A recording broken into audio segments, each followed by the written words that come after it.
1:31 p.m. here on the west coast of the United States of America. My name is Arthur. This is supposed to be when we interview people on Thursdays. Well, 30 minutes ago. But we don't have anyone to interview today. There's a number of people that are on the interview list. It's just availability, I guess. So, I could just not do a stream, or I could do a stream in which we have conversations and speak with one another. So I chose to do a stream in which we will speak with one another. Okay. I'm ready to go. What up, Pat? How you doing? Zilly Hawk, what's up?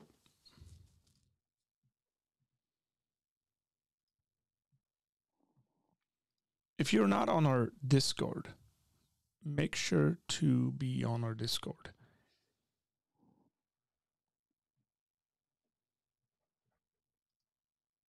Go. Links are all in the description box.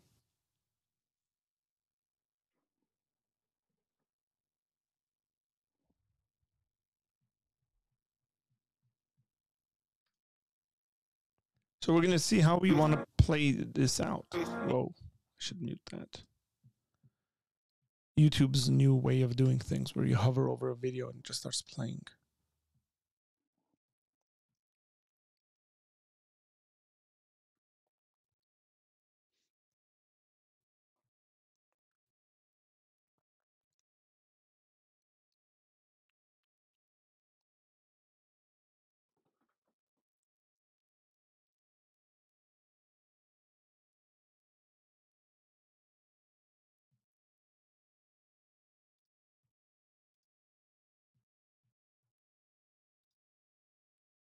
I was up till 2:30 a.m. last night. By the way, just letting y'all know. Editing, scheduling, making thumbnails.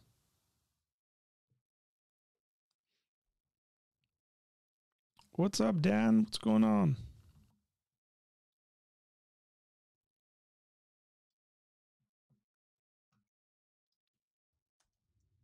And I'm still not done.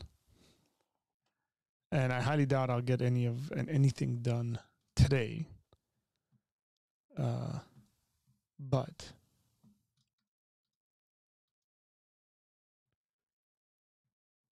maybe tomorrow sometime, I don't know, we'll release some of those videos. And then hopefully we'll be releasing some what's it called? Shorts.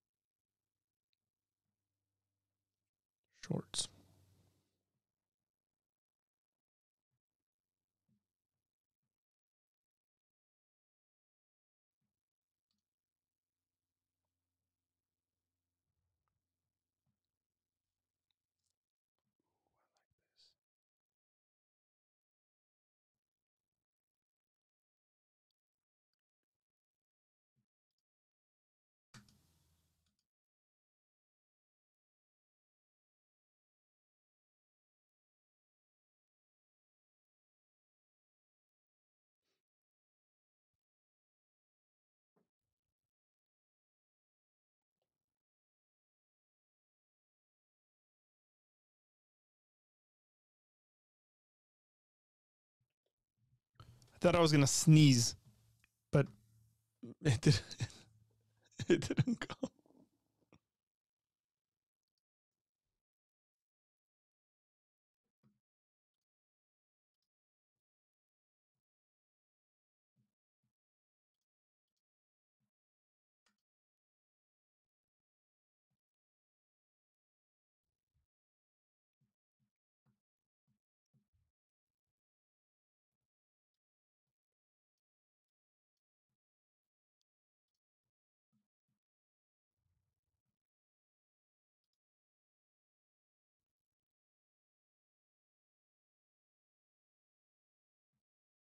Hey Ziliak, perfect response to a Muslim questioning the deity of Christ.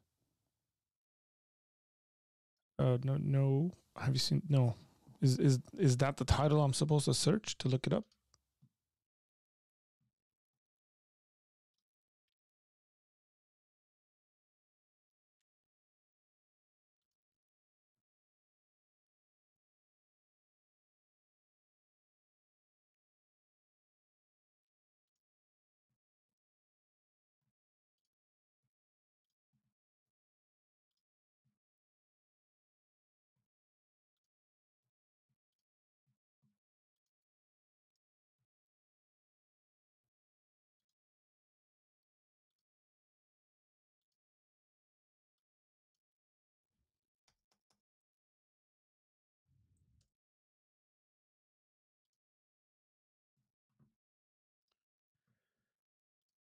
A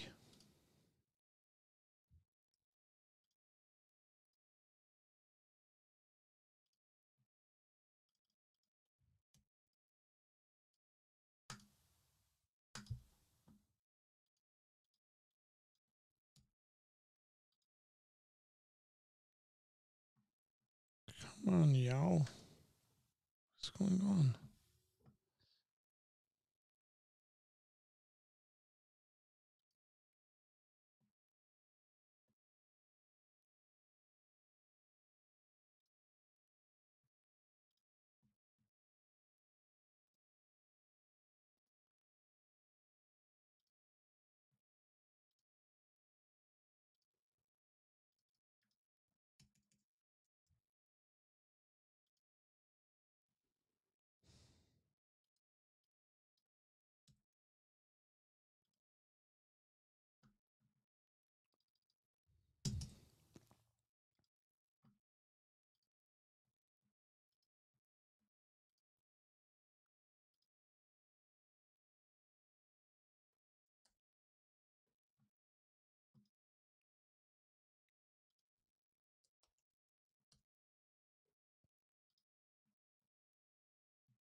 I'm here.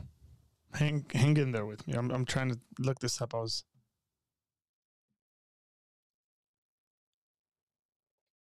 Yeah, okay. Perfect response to a Muslim questioning.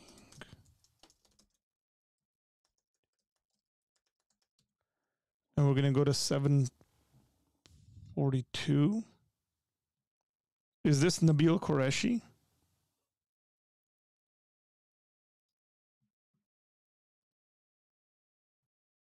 Or you're saying it's 7 minutes and okay. Well, I think I've seen this video.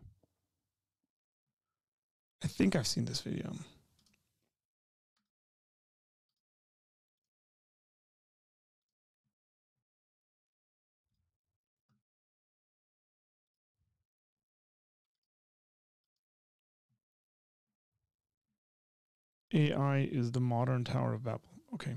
What's up, Carl? Just wanted to say I hope your day is going well and you're staying healthy and happy. Thank you. I hope the same for you as well. I'm doing my best. I'm happy. I'm doing my best when it comes to being healthy. What's up? What's up, Will?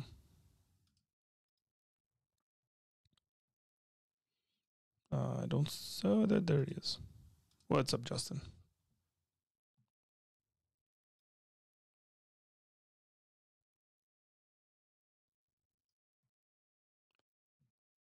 It's very interesting that on my end it's showing that there's only one person watching on Twitch, but it seems like there's more Twitch folks in here. So, whatever. I might, like, if you guys step out of line, I'm going to block you, by the way. Just, especially the Twitch folks. Let's check this out. Pretty sure I've seen this. So, nonetheless, let's check it out. Wa alaikum salam. So being a Muslim, as you can already mention, my main problem is with the Christian doctrine of godhood of Jesus. So there's a couple of questions that are related. First of all, I find this concept logically fallacious. Like there are many aspects to its logical fallacy, as in maybe one of them could be that how can God be finite and then infinite at the same time? Like this is like it's like saying that there could exist a square circle. It's a logical fallacy, right? So when we say that Jesus was God or Son of God, we are actually saying that God existed in finitude during the life of Jesus, and He also is infinite at the same time. This is logically fallacious. Now, because you are like you're coming from a historical standpoint. Did you want me to respond to that, or are you having it's a relate. Like the same question continuing. So because you're coming at it from a historical standpoint, another thing that adds, like the historical evidence that adds. Like that supports this argument, is that the concept of Trinity, the word Trinity itself, it doesn't appear as a theological term till near the end of the 2nd century after Jesus. So it was first used as trias by Theophilus, the bishop of Antioch, in AD 180. So we can, and like adding up to that, when you refer to Mark chapter 14, verse 62, which is what you say is the proof that Jesus claimed to be God, are you really applying the same criteria of objectivity that you were applying previously to the Quran when interpreting this as meaning that Jesus is claiming himself to be God? Because if you like look at it completely objectively, looking at the entire text, like there is nothing in the entire text that's saying that Jesus claimed to be God. And in fact, the verse that you yourself quote is actually saying Son of Man. So, I mean, I think you get don't go anywhere. What's your name? Munzir. Munzir, wait. I'm going to let Nabil try to unpack this until I comment on it. Partly because it's just like convoluted and a bunch of stuff in one. And you see that on Nabil's face. From? I'm from Pakistan. Pakistan. Both khushi hui aapse milke. I had the exact same questions when I was when I practiced Islam. What I want to point out is that first and foremost, what we have to see is what Jesus claimed for himself. Now, the secondary stuff that follows, the theological unfolding or unpacking of what he said, we can spend years and years debating what it means. But what did he say about himself? That's the first thing we want to look at. So again, that's a historical perspective. Theologians argue all day long, back and forth, back and forth. You know, theologians argue all the time, and I just sit back and watch and smile because you can't really prove it one way or another.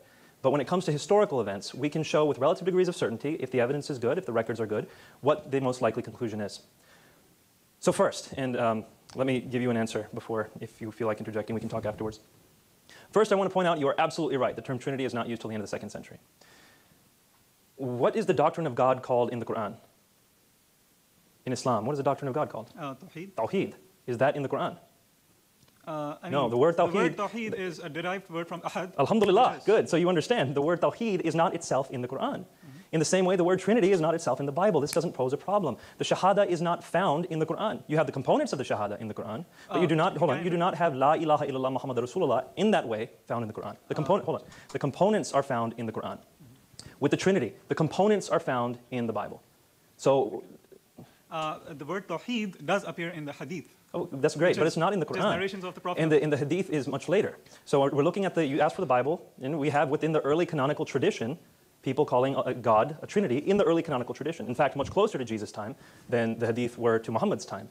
So whichever way you stack it, when you're consistent, you end up with a stronger case for the Trinity, for Jesus' deity. Now I want to continue on to your next part of your question, which is Jesus finite or infinite? The argument is that Jesus is, actually I'm going to pose it in a slightly different way. Can Allah come onto this world if He wants? Can He be in this world if He wants? I wouldn't think so. You wouldn't think so. So Allah's omnipotence is limited. He can't come onto this world. It's like basically Allah Ta'ala cannot do logically fallacious things. Like He cannot create a square circle, right? Because that's something logically fallacious. But how do we know that's what this is? That but how do we know that's what this is? Because, for example, in Surah Al-Imran, when Allah is talking to Moses, it says in Surah Al-Imran, I think it's Surah Al-Imran, it might be Surah 18, but double check, that Allah, as He spoke to Moses, Allah was in the bush. Allah was in the bush. So if you want to say that meant something else, well, you're going to have to argue with the Quran on that one. It seems to be pretty clear that Allah can emanate His voice from a physical place. He can be in a physical place in a sense. In the same way, I don't believe that God coming to this earth limits His omnipotence. It's not a limitation of His omnipotence. Jesus has taken on flesh. God the Father is still everywhere. God, Jesus, the Son, is here on this earth. It's a limitation in that sense, but it's not a limitation of His nature. He is both the divine and human nature. That's the argument. Now, I want to talk about briefly, and then we're going to have to go to the next question, but let's talk afterwards for sure. You asked about the Son of Man. You said He's not calling Himself the Son of God. He's calling Himself the Son of Man. I'm emphasizing to you, my friend, when this hit me, again, while I was practicing Islam, when this hit me, it hit me like a bolt of lightning. The claim Son of God, according to Jews at that time, was not anything divine. Adam was called the Son of God. Solomon was called the Son of God. In the Psalms, it says, you are gods. It's not a divine claim to call someone a son of God. But when someone refers to that Son of Man coming on the clouds of heaven, who's going to receive glory, authority, and sovereign power, and people of every nation and language are going to worship Him with the worship due only to God, that Son of Man is more than just a human. He is divine. He's going to be worshipped by all people of all time. So when Jesus calls Himself the Son of Man, it's not the Son of God title. And lots of Christians get this wrong, so I'm not pointing the finger at you. Lots of Christians say, oh, Son of Man means He's human, and Son of God means He's God. No, it's the other way around. In the Jewish context, Son of God was a normal human title. Son of Man, from Daniel 7, that was something divine. Go back and read Daniel chapter 7. See that this man is worshipped by all people from all eternity. This man, or one who looks like a human anyway, is worshipped by all people alongside of God the Father. That's the one Jesus is claiming to be. Definitely understand that point that I'm trying to make. And so when you see that Jesus' claim is found there in Mark 14:62, it's found in all the Gospels, and every time Jesus uses the term Son of Man, He's alluding to that. You cannot extract that from the Gospels.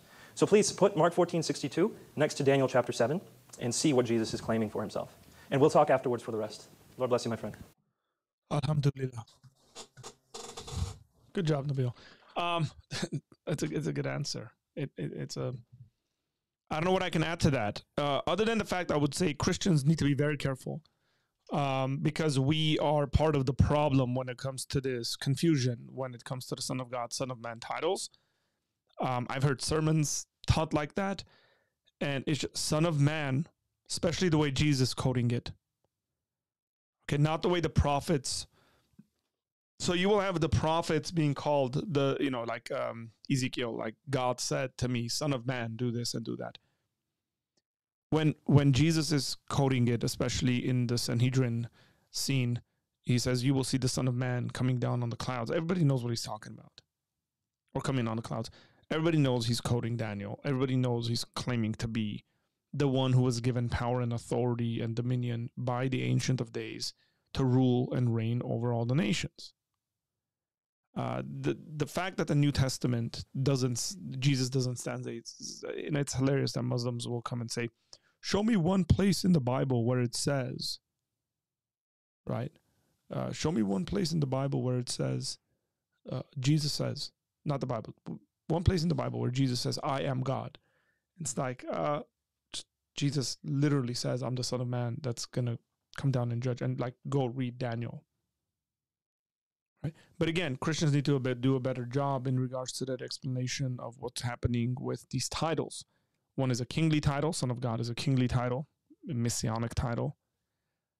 And Son of Man, in the context that Jesus uses it, not all the time, but most of the time, is a divine title.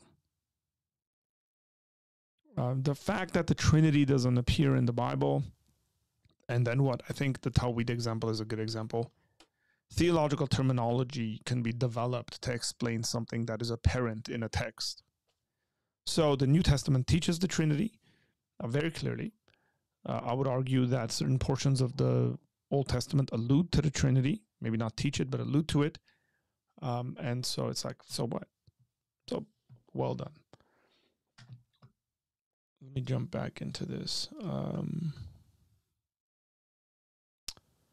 Justin would say, what's up? Will, just chill, man. Mike Ross, what's up, man? Are you doing call-ins today? I can, Mike. I can. Hey, Justin, were we together when we were? Were you with us? I think we met Nabil in Georgia. No, because I met him twice. Second time I prayed for him. I pulled him aside and I prayed for him because he was already sick. But I think that was in Georgia. He was a very gracious, kind guy, man. Cool guy. He's very knowledgeable about his opposition's worldview. It makes sense since he used to adhere to that worldview. Correct.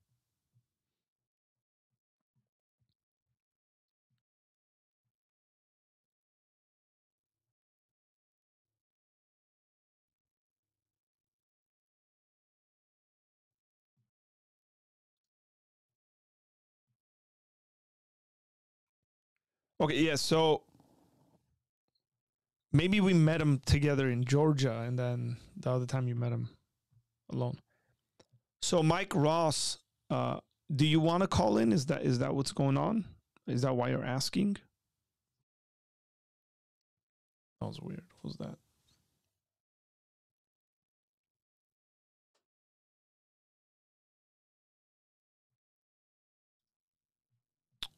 What up, big guy? What up?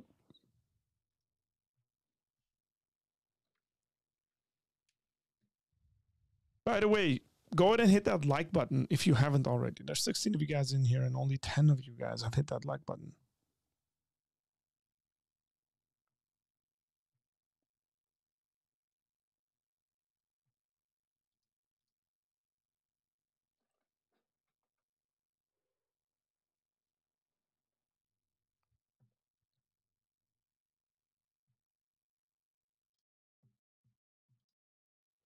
Who thinks the Lakers are going to win today?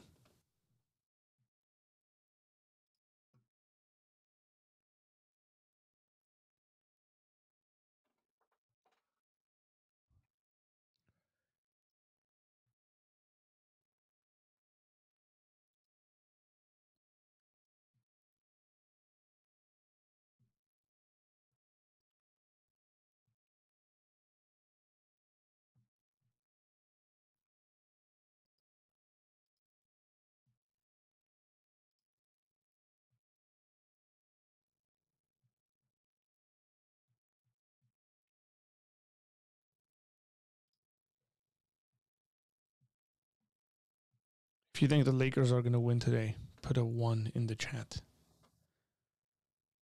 Lakers in 7. Wow, man. Wow.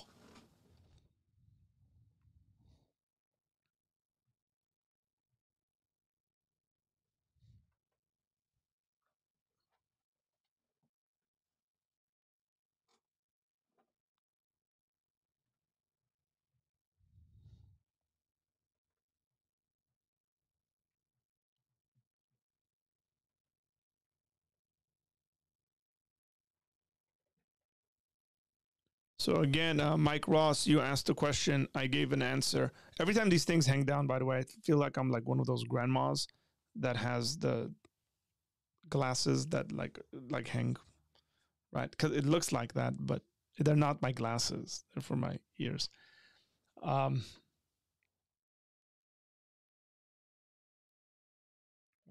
Jokic will cook AD tonight, man. Nuggets are too good. Nuggets are good, but I think the Lakers could potentially take it. I was really angry at LeBron last game. I think he lost the game. He missed free throws he was supposed to make. He took that random 3 he shouldn't have taken.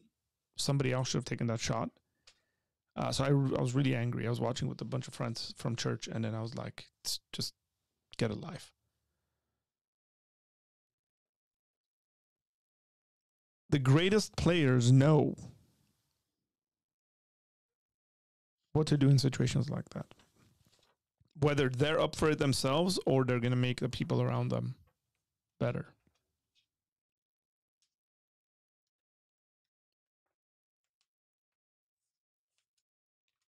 and not just pull up, shoot like that.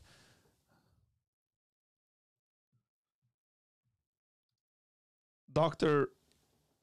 Mordecai Cassius Marcellus Jones. Satan's latest trend preys on the unwanted and ugly. Those who don't play sports and shun the kind smiles of their attractive schoolmates and coworkers.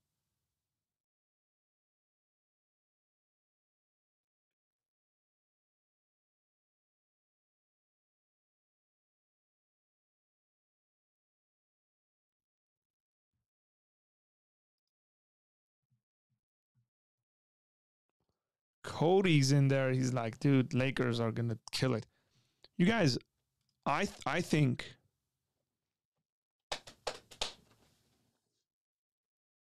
I'm gonna start the streams at 2:00 from now on. I think I'm gonna change my stream time, 2 p.m. West Coast time.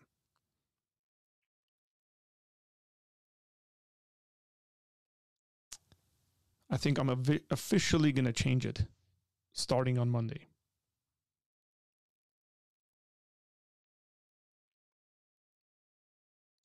Hit that like button, man.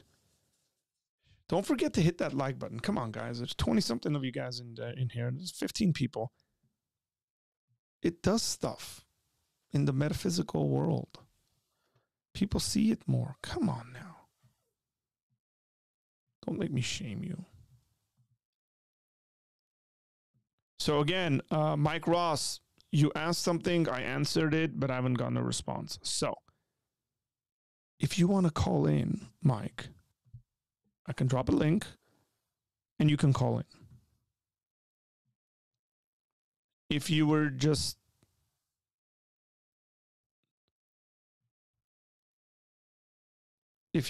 asking to see if anybody else is going to call in, then that's a bit different, okay?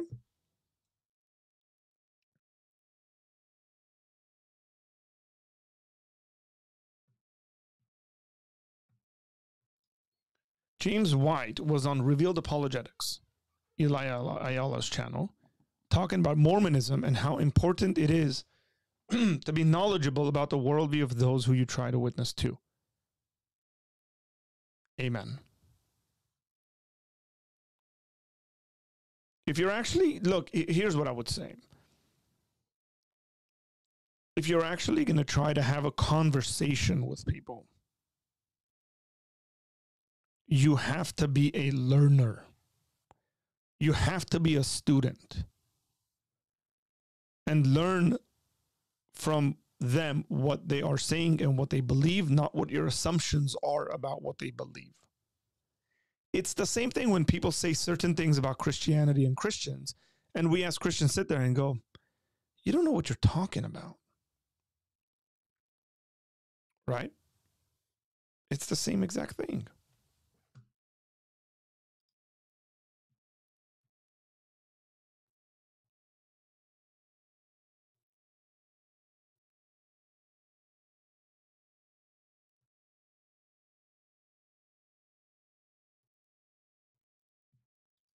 Hey, Dr. Mordecai, I don't want to block you, but just these are pointless comments you're making. And I will block you if it just like you're just not being a constructive citizen in this chat.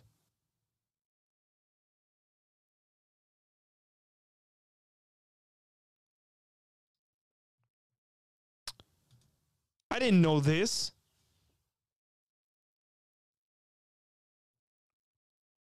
So the problem is I can't do that with every worldview and all variations of the worldview. I have to pick a few. So you don't have to. You really don't. You got to know the major stuff. And what I would say is when you get into a conversation with someone from that worldview, develop the skills, which you are, I know you are, and you have been. Develop the skills on asking the right questions, and you will do just fine.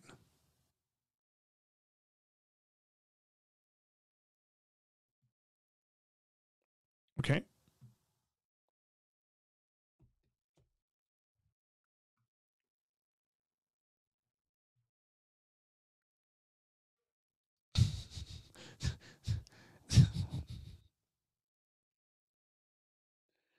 Oh man, why do you have to be so long-winded?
I always recommend this book.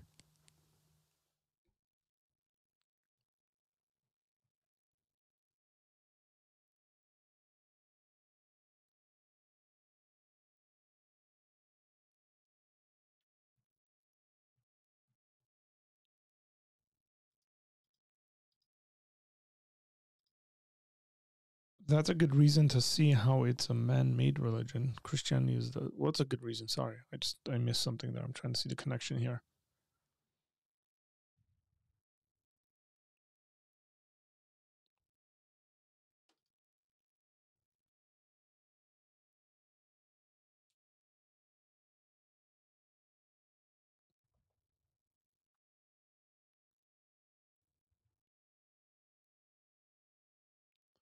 Well, somebody's going to respond to you by saying that's just not true. A vast majority of the world claims to be Christian.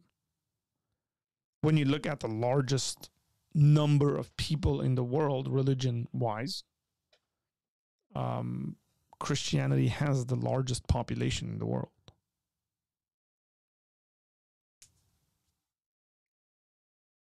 Now, I know you'll quibble. It's just what I'm saying is what somebody would say in response to you. To comment like that.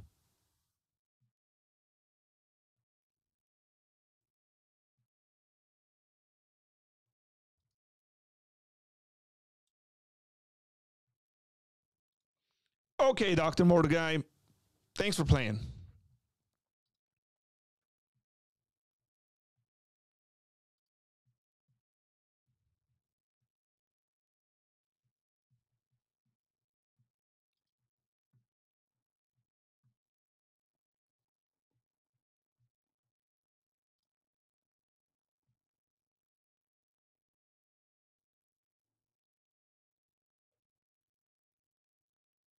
Here's what I'm going to do. I'm going to unban Mordecai,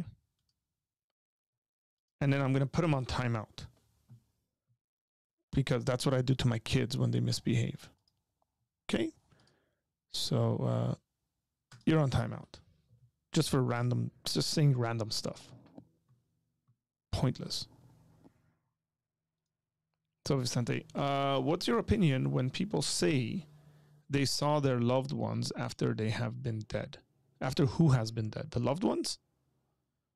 Or the person who died saw them, had some kind of a near-death experience or something?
the loved one is dead. Yeah, I'm not sure. I'm not sure what my view on this is, but I would say I can conceive of situations in which God allows for some sort of visitations like that happening. And again, we were yesterday we were reacting to one of the videos that had Dr. Michael Heiser in it, and he said, well, God like is very, very strict and serious about God's very serious about not practicing necromancy and stuff like that. And it's like, well, why would he say don't do something if it's impossible to be done? I think that's a good point, and which assumes that there's the possibility at the very least of somehow dead people, sometimes for whatever reasons, we're not actually given any of those in the Bible, communicating with the living. Now, I don't know all the details of it, and I'm sure there are situations where it's fake. I'm sure there are situations where people are hallucinating. I'm sure there are situations in which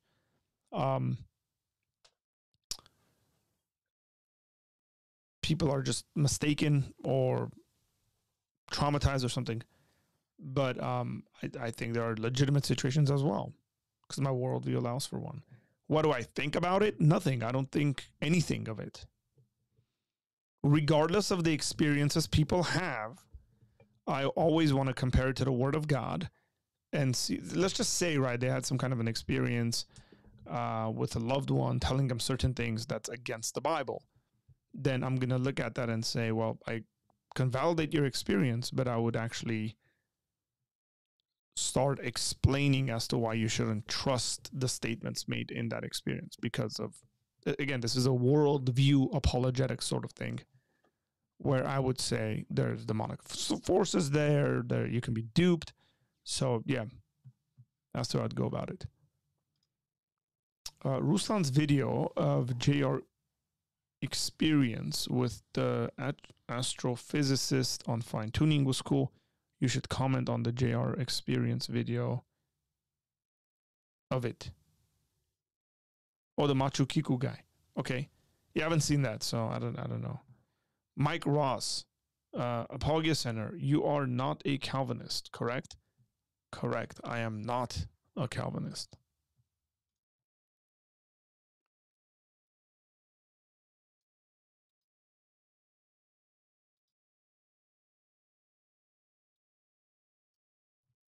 By the way, Mike, I don't know if you were in here or not. You asked me if I was gonna do call-ins. I said I could if you want me to.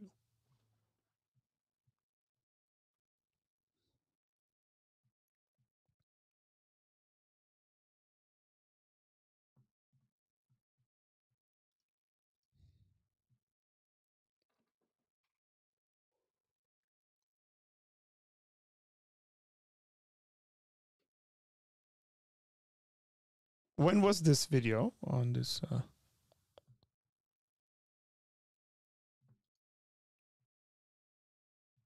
Justin.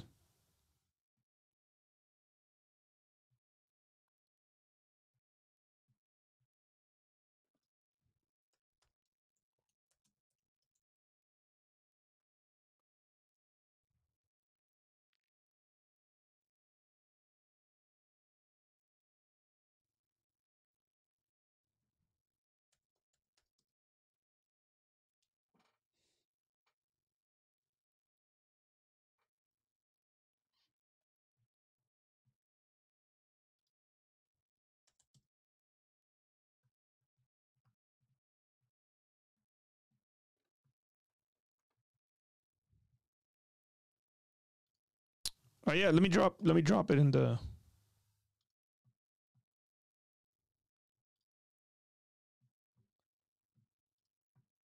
Let me drop it and pin it. Okay, hang on, Mike.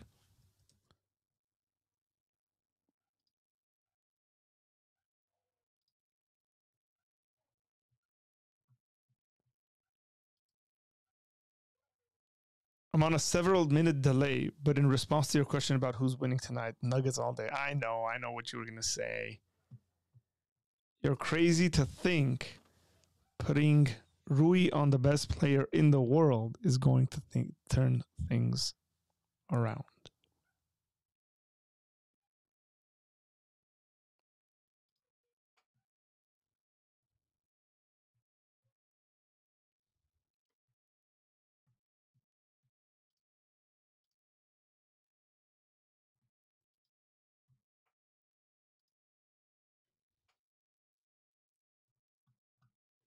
Hey, Arnold, we're meeting at 5:30 today, actually, to watch the game.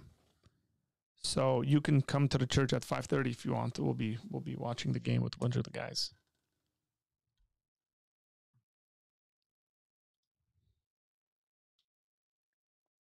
On the Pine Creek question of why did God create, I think a strong answer is creating human is as we are was always a part of God's nature and the natural expression of the second part of the Trinity. Yeah, I don't think that's a consistent answer.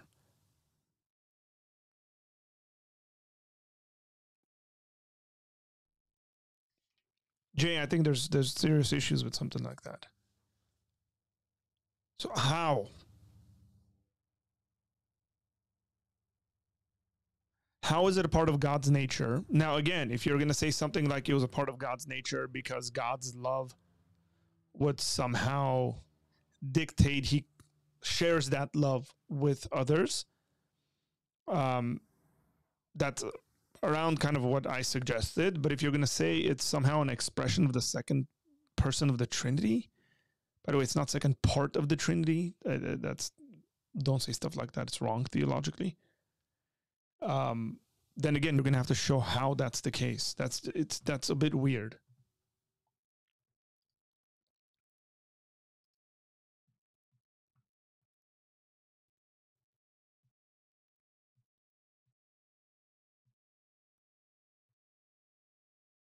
Hey, Jason, I saw your comment, man. Thank you for this. So let's bring Mike in, guys. Mike just called, so we'll bring him in. Interview and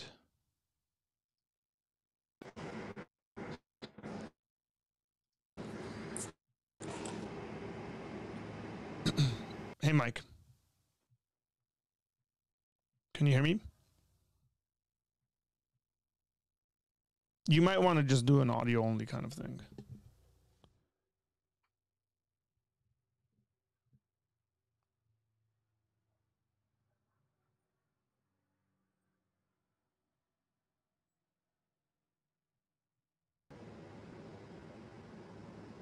Hey, can you hear me?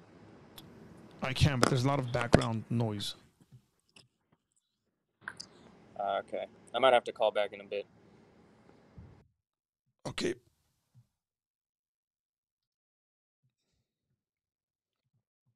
Yeah, so James says, wouldn't that entail that humans are necessary? Which one? What he was saying, I think, would entail that humans are necessary, or at the very least, something that would share in like God's love or something like that. Some kind of a creation would be necessary. Again, I'm not very comfortable with that sort of idea of like necessity. Like it would have to be the case, because then you're going to dive into issues about divine freedom. And like traditionally speaking, Orthodox theology is going to hold to that God is free in the libertarian sense. So he didn't really have to do it, but he was free to do it. So, yes, James, that's partly why I would have issues with that, kind of what Jay is talking about. God cannot fully be without expressing all that he is. Correct. And that's why the Christian would say he would be expressing all that he is within the Trinity.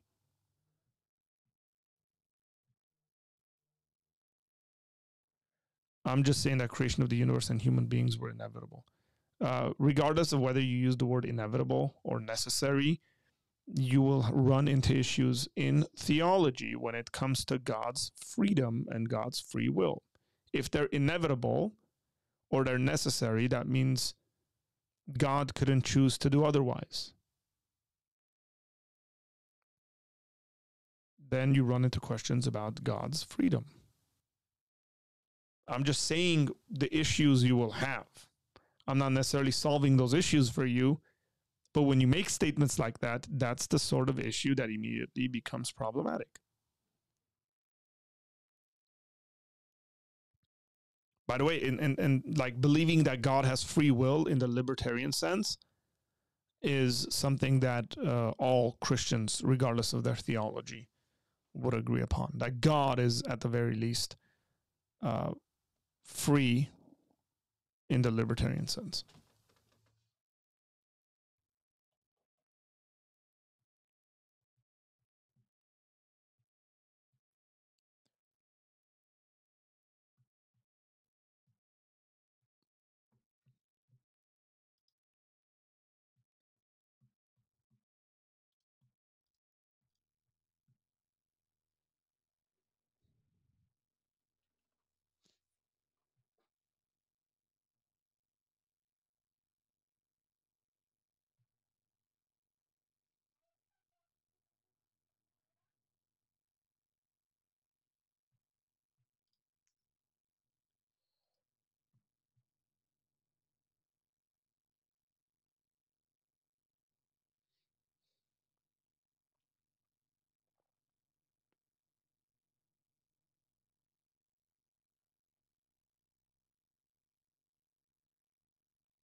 One of the things I've realized that a lot of folks just, and I mean this on all sides, by the way,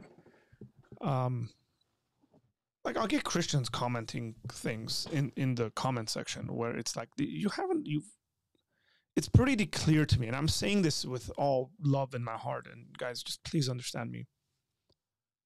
You're saying stuff for the sake of just saying it, and you haven't really thought through it, or haven't read on it, or haven't seen the counter arguments to it, or you haven't seen what the potential problems could be scripturally on a certain theological perspective. I see the same exact thing from I see the same exact thing when it comes to atheists. Like they'll make comments about Christianity, and it's like, come on, man, you gotta like think through these things.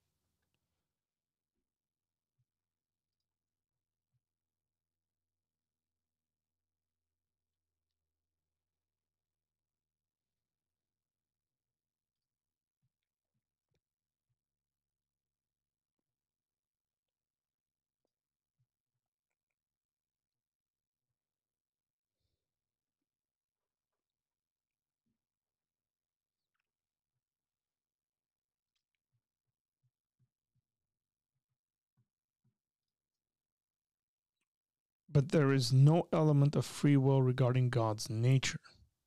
Correct. But what you're saying is creation is a necessity from his nature.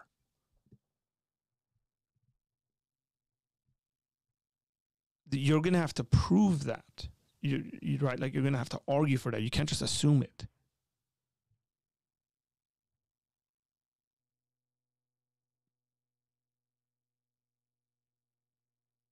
The stuff you're saying, Jay, doesn't really make sense. Just like read it over and then maybe try to convert it into a syllogism, right? Some kind of an argument, if this, then that, or whatever like that. And see if it makes sense instead of it being kind of like a statement, like de facto correct. For example, you said, he just is. And I'm saying the story of human beings and Jesus and redemption and grace are all from eternity a part of God's nature. what does that even mean? So if I were to write it down, let's just say, premise 1, God just is. What is premise 2?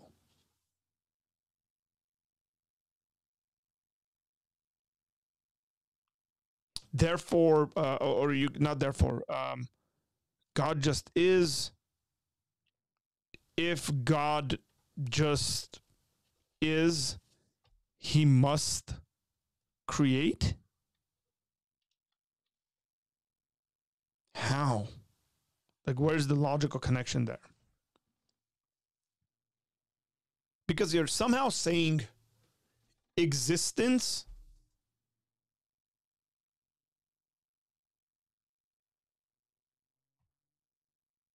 necessitates creation, but there's no connection there. There's no logical connection to how existence would just necessitate creation.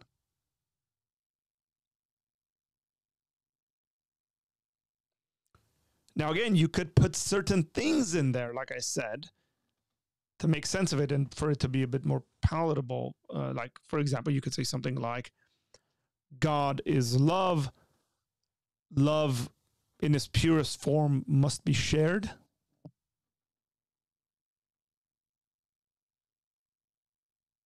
And develop it from there. But premise 2 would maybe be that part of God's nature is redemption. See, I wouldn't necessarily disagree with that. I actually wouldn't, Jay. I'm very sympathetic towards an argument like that. But you have to get there, right? It's your syllogism is going to be like 7-8 steps.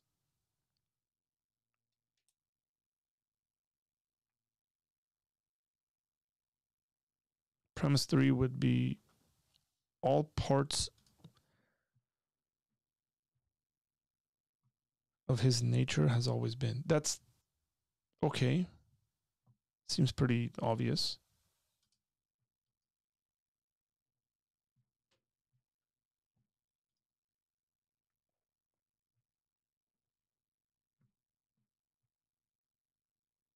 Yeah, what I'm saying is like just making a statement like the one you made, like it's inevitable. Again, you're going to have serious issues with major theological concepts. Now, I would say it might be like a conditional thing. Like, for example, like God's justice. I tend to think that God's justice or his enacting of justice is a conditional attribute. Like when there is no injustice, God doesn't need to act out his justice. And his justice, I would say, is probably like within his love or within his goodness or something like that. But it's conditional based on creation and based on creation being a certain way, where you get God's justice or judgment having to come about. Let's go search for something. Yeah. I just, again, if you need help, man, again, info@apologiacenter.com. You can always email me and like run your ideas. Like, hey, what do you think about this? I just came up with a syllogism. Like, I'll look over it. Just don't send me like a 15-page paper or 20-page paper or something like that. Just if you want something to be looked over, then I'll do my best. If part of God's nature is redemption, wouldn't that necessitate God's plan for sin to enter the world? Yeah, I wouldn't necessarily disagree with that, James.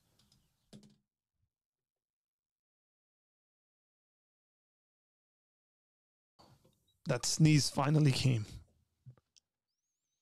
So it depends what you mean by plan. I would say yes. I actually tend to think that this is the best world. I've said this before, but I think this is the best world in which God is maximally known. And one of those like maximally known conditions would be to experience his redemption, not just know that he's redemptive, but to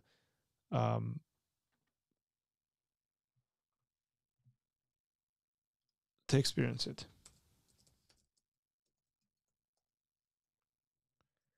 Do I reject divine simplicity? The best way to put this is that I don't currently have a view of divine simplicity, but yeah, well, I mean, maybe not having a view would mean that I reject it or something. I'm not sure. But yeah, it's not something I've looked into and really like dove into to say I'm going to come out on this side believing that, believing in divine simplicity.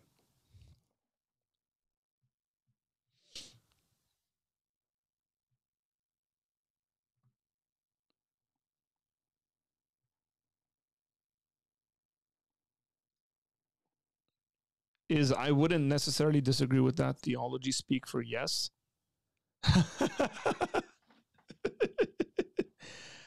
No, that's just an Arthurism. That's the way I communicate, guys. It's just weird.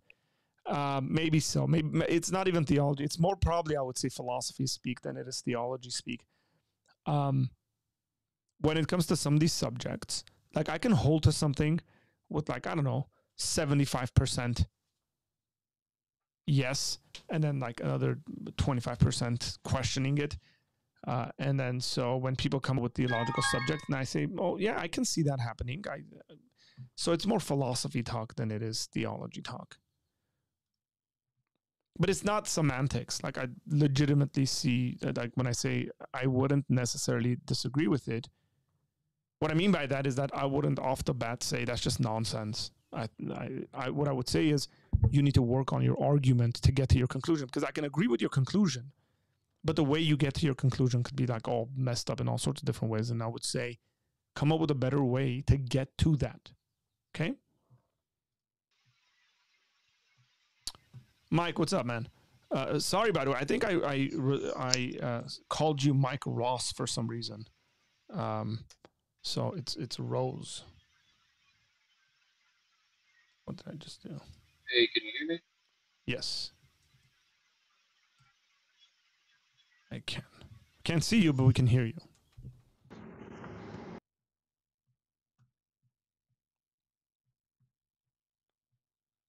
I can do this and get your audio in anyways.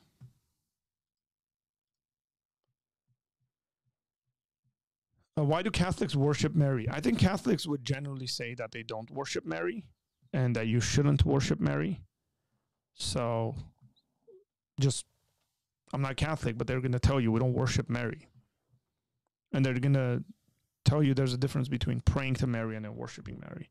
So you always want to do your best to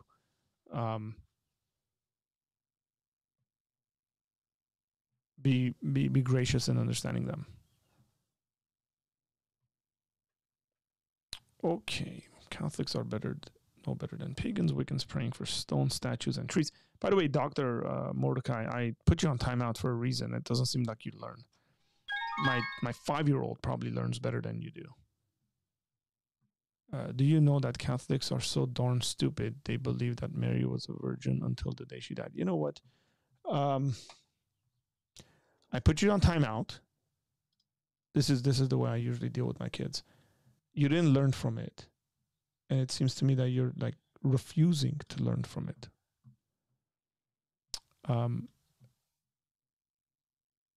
Okay, so what we're gonna do, Dr. Mordecai, is just ban you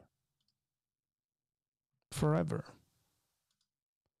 Maybe one of these days you'll grow up.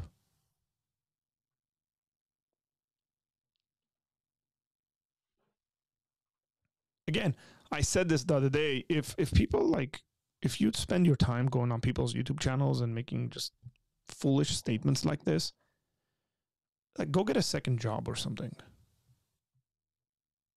Yeah, I don't know what's going on, Mike. Sorry.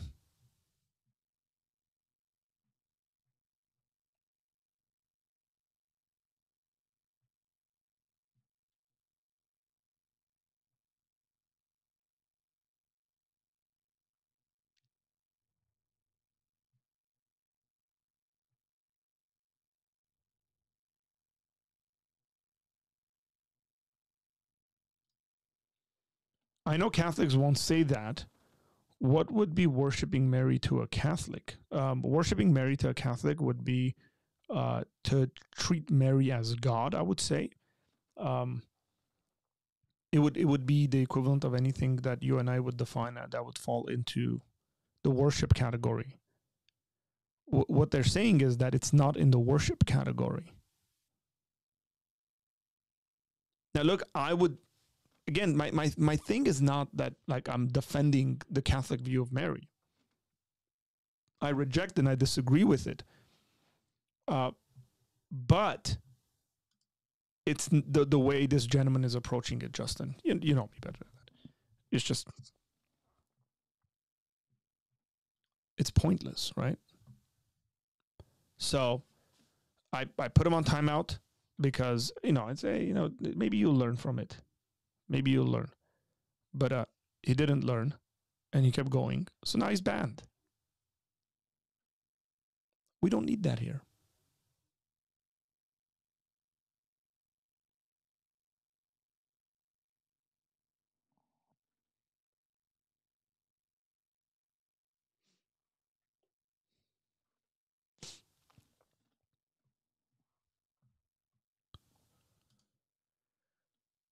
I know Catholics won't say that. Oh, you put another comment up. Let's see. Prayer and devotion to God, but they do give prayer and well, they're not giving prayer to her. Again, this is the way I'm just be gracious when the Catholics says we're praying to her, meaning we're talking to her so that she intercedes for us or something like that. The way you ask, typically what I've heard from Catholics is, well, you ask your Christian friends to pray for you. And what we're doing is we're asking saints to pray for us. Right? And I would say, well, that for me, that becomes a biblical issue. I would say the Bible never shows that, never tells us to do that. There's no example of us doing, Christians doing that in the Bible. And if it's that important, and if Mary's place is so important, then I would say it will be in the Bible. So is it idolatry? I know you would say it's idolatry. I know plenty of people who would say it's idolatry.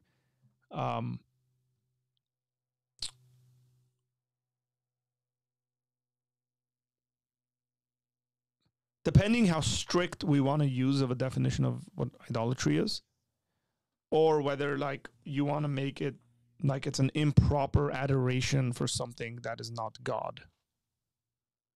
Right? In the sense of like TV can become your idol. Like in that sense, I wouldn't necessarily disagree because it's an improper adoration, I would say. In regards to idolatry in like the classical sense of what an idol is, I would disagree there.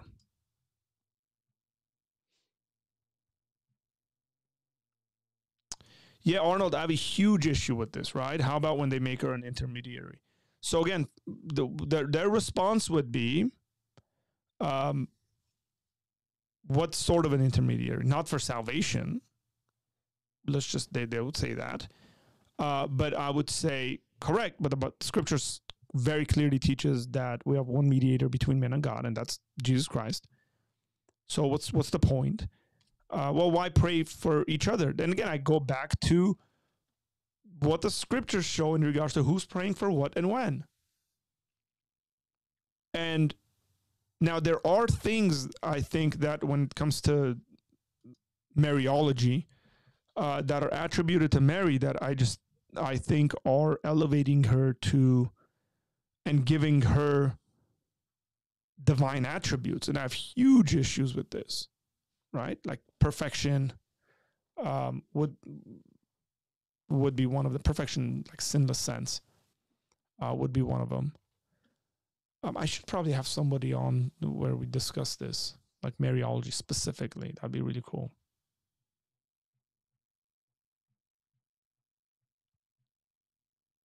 Mary ascended into heaven. She's special.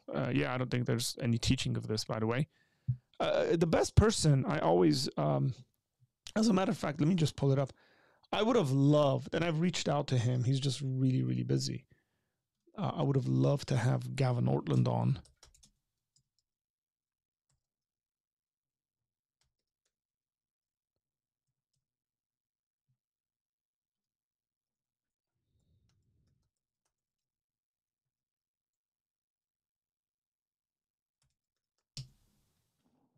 I remember watching a little short clip from him. It's 32 minutes. We can't watch that.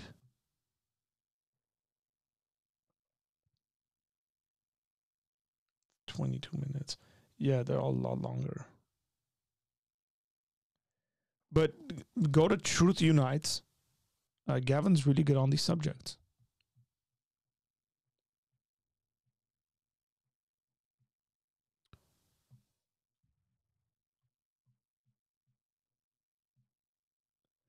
Hey, Deco, nobody's claiming that Mary's not special. Mary is the Theotokos, right? She is the God bearer. You said God, Mother of God. I would challenge that in regards to its translation from Greek. But let's just use the Greek word. Theotokos, she's the God bearer. She bore the second person of the Trinity. Because people misunderstand when it comes to what Mother of God would even mean. But she's very special. She is favored amongst all women. But that doesn't mean she's sinless. She's right, ascended and assumption, all this stuff is like, no. Where do you get that info from? I think I remember Gavin talking about this and specifically dealing with like church fathers and their views and when that doctrine came into existence and all that stuff. So y'all might want to check out Gavin's views on or videos on this stuff.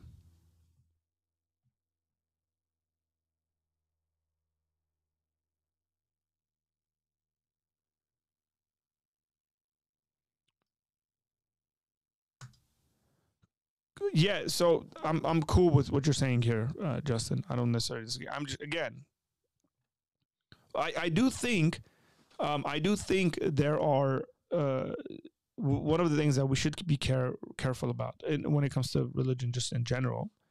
And I love what Arnold is doing there, is coding the actual doctrines and the catechisms rather than what we see people practicing and doing. People do all sorts of crazy, weird stuff. That's like their own cultural stuff that's like infused into it. Not saying this is what you're doing. But yes. Arthur, pull up Hail Holy Queen. I've heard it. I've read it. Trust me. I know.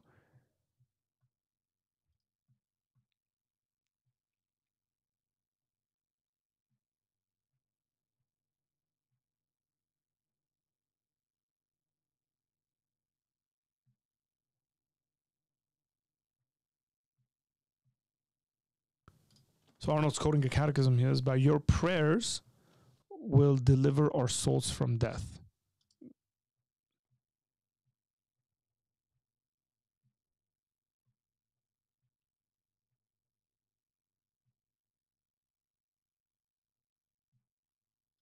Correct, Jackson.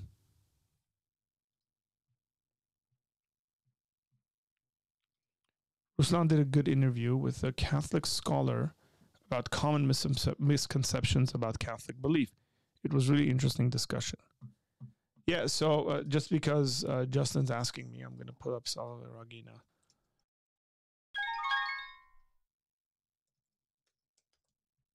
Let me see, guys. Before I do that, I want to see if I can join here.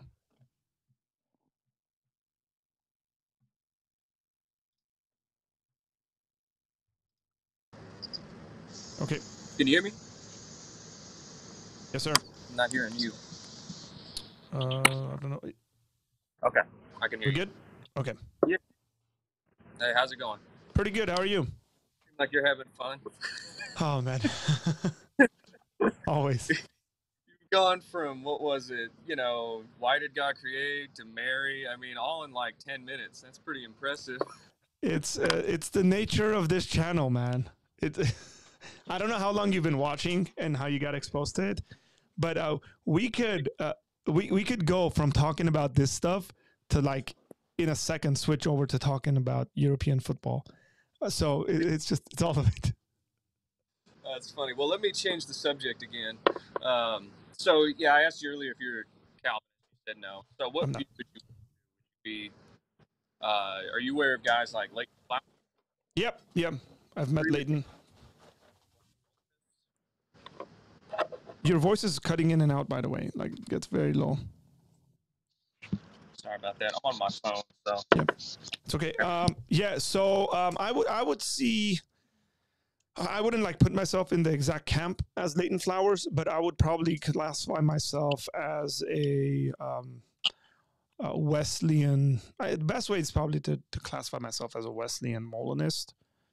Yeah. So yeah. Okay. So you have like the middle knowledge, that kind of thing? Yeah, look, I think middle knowledge, I don't think is something that like only Wesleyans can hold to. I've met Calvinists that hold to middle knowledge. So I've been at academic conferences where Calvinists have come out and said they're Molinists and written papers on it. So, but generally speaking, when it comes to human freedom and God's sovereignty, I hold both of them, and I don't think those are mutually exclusive. But yeah. Yeah, no, I wouldn't call myself a Molinist, but yeah, I would say God has middle knowledge. Absolutely. He would, story of Joseph, things like that are great examples. Now, you reject Calvinism on more of, I'm sure scripturally we would both say that, right? Are you a Calvinist? Let me just ask that. Yeah. No. Okay. Okay. The reason, look, I have lots of friends, by the way, that are Calvinists. Some of them are in the chat. And I actually, one of my good friends who's our pastor is a Calvinist. So I'm surrounded by Calvinists. Like, this is a regular conversation. I lead Bible studies where like half the group are Calvinists, and the guy who co-leads with me is a Calvinist. So it's I just want to note so we know how to structure it. No. I'm not trying to trap you in anything. What was it? You said what would be like my main thing against Calvinism? I guess so. I guess more. Okay, would you agree that? Obviously, you have sort of these hyper-Calvinists that would have sort of a double predestination. God makes people commit crimes and then punishes them for it. And obviously, that's morally atrocious, right? I think so, yeah. Lower Calvinists that would say, well, it's intuitively wrong, right? We could say that kind of is very intuitively monstrous to us. But then you have sort of the lower forms that would say, well, we're just in a state in which we can't accept truth when it's given to us, right? And we would still say that's kind of an issue if we're born incapable of doing something, and God knows that, and He gives us these pleas. He's like, here's the sun. I hold my hands out to a contrary and disobedient people, but I know ultimately you can't do it unless I, make you regenerate first. Yeah, so specifically, to be fair to the Calvinists, is when they talk about the stuff like that, they're talking about when it comes to salvation. So you can't choose God, is what they're talking about. You can't pursue God by your own nature, by yourself, and stuff like that. They're not necessarily saying, like, you can't make decisions between X, Y. Should I feed my child or should I starve my child? It's like, right? Like, they're not necessarily saying that. Well, what they're talking about when it comes to the choosing aspect is when it comes to salvation. Well, now, a lot of them would say if you were to choose, it would mean you had some good in you. That's what they would mean by, like, dead to sins. They read Ephesians 2 that way. So even if you were to feed your kid, it would be with bad intentions or something like that. Again, I want to be very careful as to what, like, a lot of Calvinists would say. And sort of same conversations we were having about, like, Catholics. I'll tell you this. As a matter of fact, a number of, I think it's a couple of months now, I had a guy on who's Reformed. I interviewed him, who's been on my channel a bunch of times, Carl Moser. And we were speaking about some of this stuff. We were talking about justification and kind of the Calvinist view of justification. And he's Reformed. Mm-hmm. And he rejects predominantly the way justification is spoken about by pretty popular Calvinists. Because what he does is he's essentially saying they're actually not even agreeing with Calvin. This is his thesis. Yeah. He's saying they're not even agreeing with Calvin. What they're doing is they're agreeing more with John Owen rather than Calvin. And John Owen had a specific version of it. And Calvin didn't teach this. And what he's saying is that Calvinists need to go back and read Calvin on these subjects. I want to be very careful when it comes to, like, these really nuanced conversations. Because I just don't want to say stuff that they're not saying, even though, or the position's not saying, even though there might be Calvinists that are saying that. Here's the thing: you're not going to escape. You're going to have some guy out in the boondocks that has his own version. I mean, Correct. you can't get. It's not all. You're going to have somebody that says they're a Calvinist that isn't. But the same thing is true of Arminianism, right? Like I used to, I had friends who would be like, "Oh, these Wesleyan Arminianists and stuff like that," and then they would explain something that's like Pelagianism or semi-Pelagianism, and I'm like, "No, that's not what we believe." And they're like, "But no, this is what they believe," and I'm like, "No, you just read someone who accused us of that, and you're just going with it." So I want to keep that sort of a graciousness, even though I would agree. So I would agree with someone like Leighton Flowers, and I should have him on. Like I have to message him and have him on because we've spoken about him coming on the channel. Is when he says things like, "Hey, I have serious issues when some of you guys are talking about like God ordaining even the sin that you commit," which is, as far as I know, John Piper has made similar statements, and that's a pretty influential individual, right? It's not my buddy who's very uninformed about Calvinism, who says he's a Calvinist, made this. And so I would sit there and say, yeah, I got serious issues with this. Yeah. Now, would you, on a more, like, not just a scriptural basis, I'm sure we would both agree, scripturally, we find the other view to be, or our views to be align better with it. But morally speaking, would you look at it as a problem? Yes. Like, do you think that's one of the reasons that you would reject it? Why I would reject Calvinism? Yeah. The idea of God specifically electing certain individuals, us being born in such a way that we don't have the ability to accept truth unless God grants us that. Would you look at that as a problem, morally? I'm not sure whether I would. I'm not sure whether I would see that as a moral issue, because I suppose God can create whatever and however he wants to create things. Right? Like, so if he created certain, let's just say animals without the ability to do certain things. Sure. Whatever, like animals are suspected. Let's just put it this way. Animals, like dogs, are in Christian theology, under the curse of sin. Mm-hmm. And they suffer because of sin, essentially, right? Because of the sin of human beings. Animals suffer. The animal kingdom suffers. But they have no way of escaping this. They're just in there because God never gave them the ability or the nature or X, Y, and Z. So I don't see that being necessarily like a moral issue. But are they being judged for that, is what I'm at. So the Calvinists would say you're going to hell, and there are specific scriptures that say those who knew their master's will and did not do it. There's a lot of things about the Jews. They're being judged worse than Sodom and Gomorrah for their rejection, right? But when we look at it through the Calvinist lens, that's because they can't do anything but that, right? So wouldn't that be an injustice on God's part if that's how it works? If Calvinists...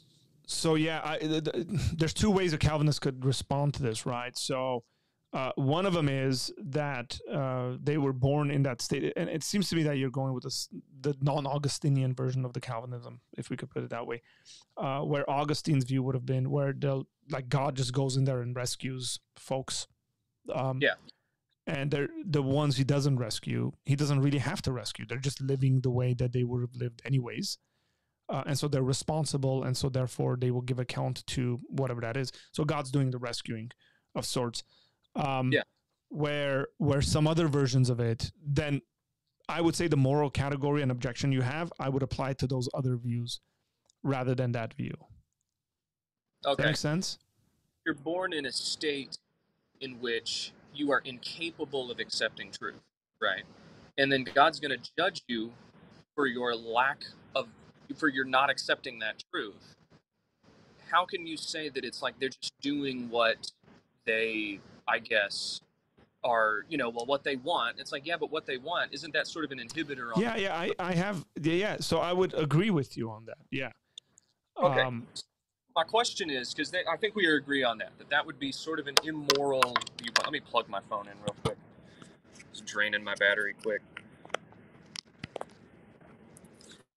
My question, I guess, would be, okay,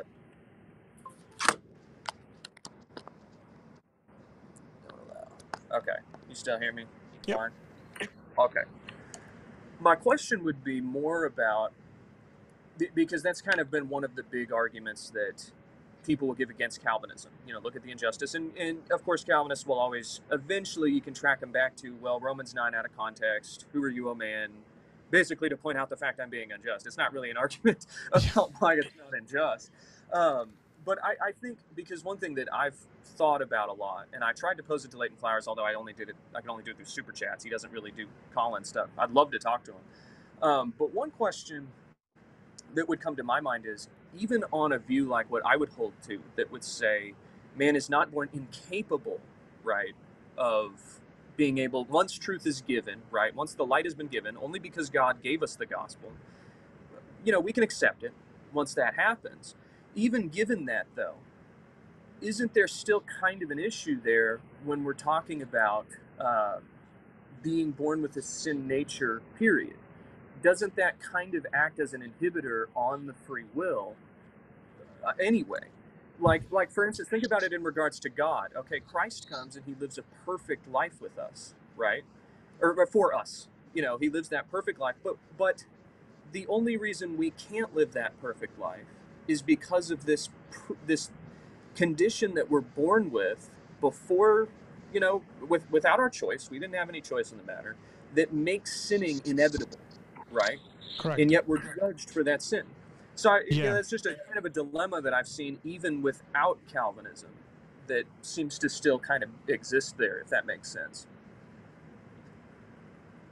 So the way that typically I've heard this kind of dealt with and answered is because of God's goodness and justice in X, Y, and Z, that he would have selected the best possible representatives for humanity, and that would have been Adam and Eve. So it's kind of, sort of, maybe might be an argument from silence, but I think you can produce an argument of this sort, where it's like, would you have thought you would have done a better job than Adam, given no sin, right? Like, let's just say sin nature was taken away, and if that would have been the case, it's like, why didn't God do it? So lots of conjecture, kind of there, but that's typically the way Christians have thought about this. But with Adam and Eve, when you say that they were the best representatives, well, then that means all humanity would already have had a proclivity to fail. And so the question still remains, why would all humanity have that, even without a sin nature, versus God, who we would say has free will? Why is it that he's able to live that perfect life, correct, and we're not? So I would say that's a difference in natures. That's what I would say. Yeah. So we just have something about our nature. And doesn't that indicate that God created us in such a way to where we have a proclivity, even with a free will, to fail? Sorry, say that again? Okay.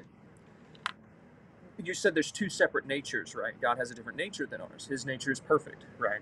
So in a sense, wouldn't that mean, because God created mankind, and he created mankind, and even if you wanted to say Adam and Eve are the best representatives, wouldn't that entail then that he created mankind in such a way, that they had a proclivity to failing anyway, unlike him? Yeah, I don't Basically like a sin nature. Well, I wouldn't say it's a sin nature. I think sin nature comes around afterwards. But did he create in such a way where they were going to sin, like knowingly and all that stuff? Yeah, I would say yes. Well, knowing that they would do it. But my point is, if we're going to say that all humanity, regardless of its sin nature, was going to fall, the question is, why is that?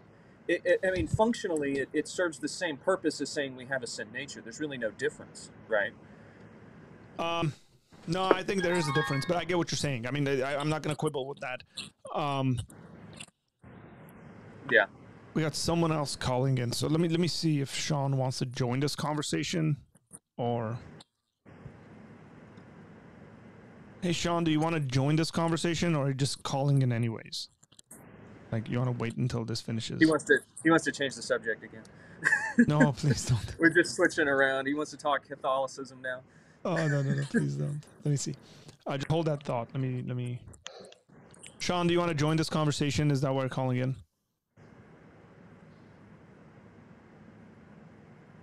Can't hear you, by the way.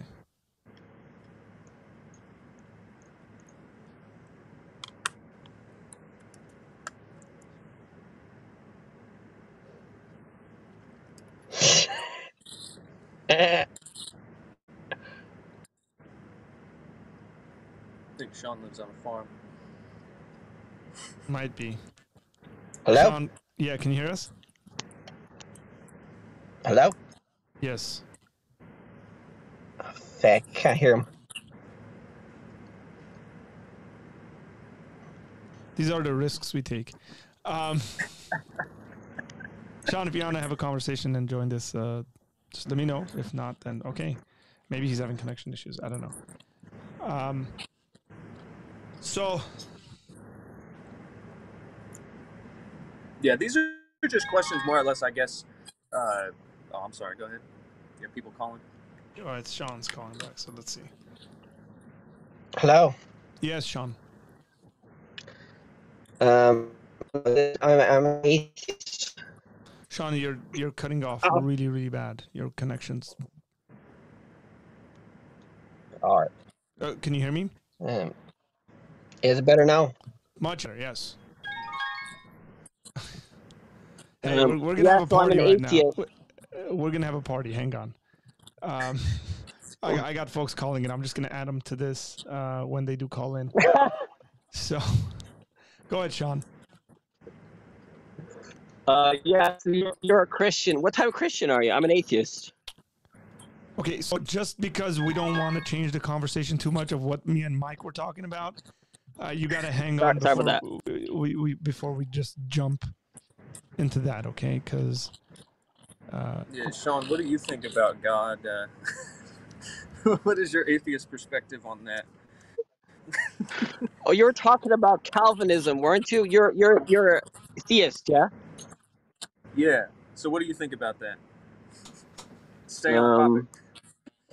Calvinism is pretty hardcore. It's probably what Oh, it's what it hardcore. really says in the Bible. I don't really know much about the Bible, but it's probably what it actually means in the Bible. But Christians are in denial, so they don't want to believe in Calvinism. That's probably why, isn't it? Sean, you Yeah, think give me that's a really? scripture. You think that's seriously a good argument? Well, I haven't read I don't remember much about the Bible. I only read like the New Testament, the Revelations, and then the Old Testament is kind of mad, kind of So boring. just But I a didn't read it. question. Hang on, Sean. Just a question, man. Just let's hang on, Dodo. What do you do for a living? I used to be a beekeeper, did a bit of construction, You used to be a but now I'm beekeeper. unemployed. Yeah, but You actually used to it's keep too hard. bees. Yeah. Cool. So so I have no idea about keeping bees. Okay. Yeah. Like zero, I would say. If I were to come and say, Mike, I'm going to mute you because of the background noise, and then when you want to talk, you can unmute yourself. Okay. If I were to just make a bunch of comments about bees and beekeeping and all that stuff, and then So you basically say I'm wrong. hang on. Let me finish my thought. It's a question. It's a question. I'm not saying anything. I'm asking you a question. If I were to say a bunch of stuff about beekeeping, and then end the sentence with, I don't know much about beekeeping. I've really never paid attention. I've watched like a 2-hour YouTube video on it or something. But that's what I think is going on. Is beekeepers are just lazy, and that's why they don't do X, Y, and Z. I suppose your response to me would be, might want to do some research. Well, I think Calvinism is probably true because from what I know from it, sounds pretty hardcore. Like, I'd say God would probably do that. I mean, if you really, well, that's what Pine Creek was basically talking about there. Okay, but so let's put that into kind of a reasonable, rational thing. Calvinism is probably true. Okay, so why is Calvinism probably true? Because it's hardcore. Because it says in the Bible. No. Okay, so again, I mean, if it said it in the Bible and it was so clear, then all Christians would be Calvinists. Yeah, I don't know. Maybe not. I could be wrong. Yeah, that's what I'm saying. I'm just saying, like, it's just. So what do you think? You think it's not fully? It's like, give me a verse that says that God predestined people to go to hell. Is that in the Bible? I don't think it's in the Bible because I'm not a Calvinist. Yeah, but have you read anything that sounds like that in the Bible? Sure, I know the Calvinist proof text. Yeah, like I said, I have plenty of In friends the that are Bible. Calvinists. So it does say, Sure, yeah. it does say the things that the No, it doesn't. Calvinists say is in the Bible. Okay. So usually the passage that Calvinists will quote is Romans chapter 9. What does it say? Okay, so hang on here. I'm just a bit curious as to why this is even important to you. Because if Calvinism is true, that means that Christianity is pretty fucked up. I think. Just Sean, Sorry, one thing, just please, with the language, I'd appreciate it. I'm Irish. Yeah, I caught that. Doesn't excuse. I'm Armenian, and Armenians do all sorts of wacky stuff. That doesn't mean I should do it. The Catholics. Yeah. Look, if you're saying if Calvinism is true, then I would have serious issues with Calvinism. That I might actually agree with you. But that's what I would say is that's an in-house debate. So Mike and I were talking about it. We're both Christians, and so we're having a conversation. We're both non-Calvinists. But again, if one of our Calvinist friends wanted to call in right now, they're more than welcome to, and then say, hey, no, here's the way I'm looking at these passages, which is it's an in-house debate, right? Like we're agreeing on a bunch of stuff, and then we get to have these conversations that are things that we disagree about. If you're coming at it as an atheist and saying, well, if this is the case, then that'll be very messed up. That's fine, but let's just say it is the case. Something being pretty messed up doesn't change the fact of it being the case. Wait, Right? you mean that if it's messed cancer up, exists. it's still true? So you're saying that if Calvinism is true, it's still true, yeah? Correct. So you're not sure if it's true? No, I don't think it's true. But what I'm saying, if it is true, you're not 100%. Well, I don't think you can be 100% that you exist. I don't operate on my knowledge on 100% certainty. I just don't think that's how knowledge works. So you're not 100% sure of the Bible, everything that Calvinists say, or anything like that. Well, yeah, I'm not 100% sure because if I were, I'd be a Calvinist. So wait, so what the Bible says is what Calvinists believe, yeah? No, Mike, sorry, but not Mike. Sean, you're not listening to me. I'm not a Calvinist. All right, sorry. Well, I'm not a Calvinist, but what I'm saying is, even if I was a Calvinist, and let's just say Calvinism was true, that wouldn't necessitate it being false because you don't like it or it doesn't sit well with you or X, Y, and Z. Like, I don't think atheism is true. But I don't. Right? Isn't it in the world a mad place? Why? These mad beliefs we have. It's a mad world. I mean, you're an humans atheist, have correct? so many weird beliefs. Yeah, but I know. You think I'm fine. mad, but I think you're mad. It's bad. I don't think you're mad. I don't think you're mad.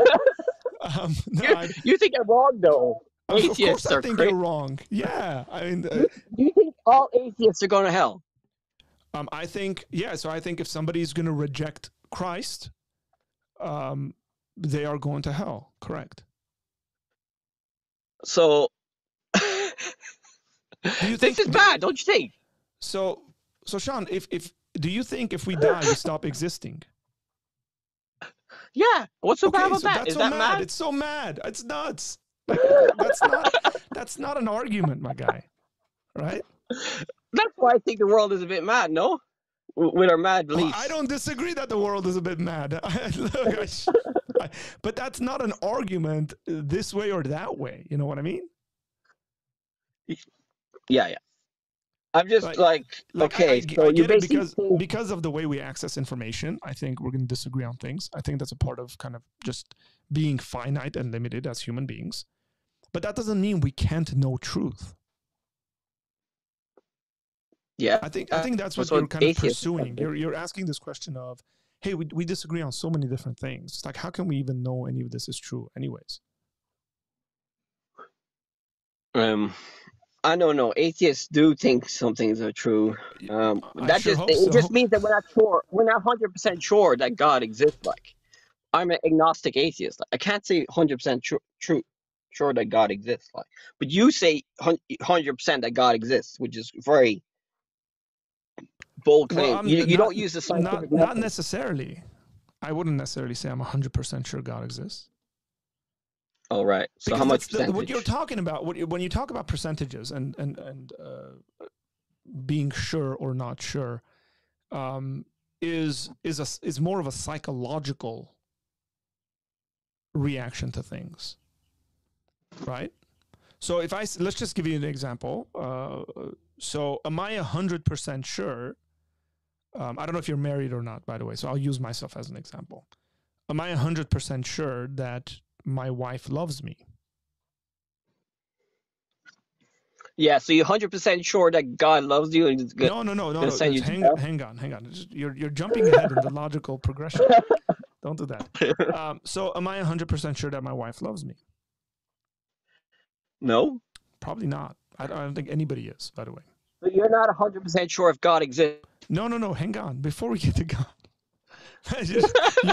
you wanna just Come immediately on, jump get to there. the chase. I'm trying to make a point because if if I can make decisions that are very important decisions in my life without being 100% sure. And I think most of the decisions you make in life are these sorts of things, right? So, am I 100% sure that my children will not grow up and be like mass murderers? No, I'm not 100% sure, but I still have kids anyways. I'm relatively sure. Yeah, we try. What I'm saying is that I don't need to be 100% sure that God exists in order to believe in God.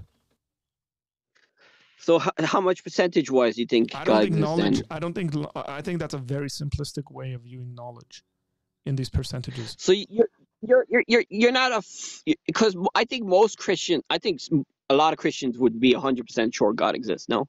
I think a lot of Christians haven't studied philosophy and specifically epistemology, and that's why they speak like that. All right. Okay. By the way, So, I'm very sincerely making that statement, like in the sense that this is my education, and I've looked at and studied the area of knowledge and how we know things and the way we know things, and it just makes absolutely no sense to speak about knowledge in percentages. So I would say that you have. well, I could do it for atheism. I'm not 100% sure that God doesn't exist. Correct, and therefore I'm you're not an probably atheist. I'm agnostic atheist, as they say. Yes, I actually think that's a statement that is produced by the internet. I would say, generally speaking, that is a meaningless statement. You're either agnostic or you're an atheist, because an agnostic is someone who doesn't know, and an atheist, by definition, the term atheist means negative theism or no God. Theos means God, so no God. It's the negation of God's existence. So saying I'm an atheist, agnostic atheist, it's really like it's a debating kind of what's the word? It's like a debate maneuver. Just say you're an agnostic. Yeah, but What would be I so probably wrong about you saying you're agnostic? Let me just help you here, okay? well, If that's okay. Pine Creek doesn't like that word. I don't know Yeah, I don't if care what Pine Creek likes on that issue. Oh! It's Okay, okay. go on, tell me. I'm pretty sure Doug's okay with me saying I don't care what he thinks about that issue. He's my Right? God. He's my Jesus. Well, not really. I Oh, don't well, have let's hope not, man. I don't think and Doug would everything. want to be that. But Go on. look, there's two forms of agnosticism. Okay, one of it's called. Philosophers aren't very brilliant when they name these things, but one's called hard agnosticism and one's called soft. Soft agnosticism says, well, I'm gonna withhold belief about the existence of God, and I'm looking for more evidence or more proof or something like that. Okay, and hard agnosticism says we can't ever know if God exists. We can't have access to that information about the existence of God. So I don't see an issue, by the way, as a Christian, when I see people and they're like, I'm agnostic, that's fine. Like that doesn't bug me. I don't know why atheists want to just generally want to go in category of saying, no, I'm an atheist. And then somehow qualify that being an agnostic atheist. Just say you're agnostic. Give me a second. I'm trying to bring the guy in here, and he's having a hard time. Jason, what's going on? I can hear you, I think. Talk. Something's wrong with my phone. I'll probably call in another day. I can hear you, by the way. Maybe it's connected to other things. I'm not sure, Jason. If you're watching this on YouTube, it might be connected to other things. See what I mean there? Like, you don't need to be. It's unnecessary for you to say you're an atheist if you're not, or just don't say you're agnostic and say I'm an atheist. I don't think God exists. You don't need to be 100% sure to make the statement that I don't think God exists. Just because knowledge doesn't work in regards to those, you can say something like, I think it's beyond a reasonable doubt that God doesn't exist.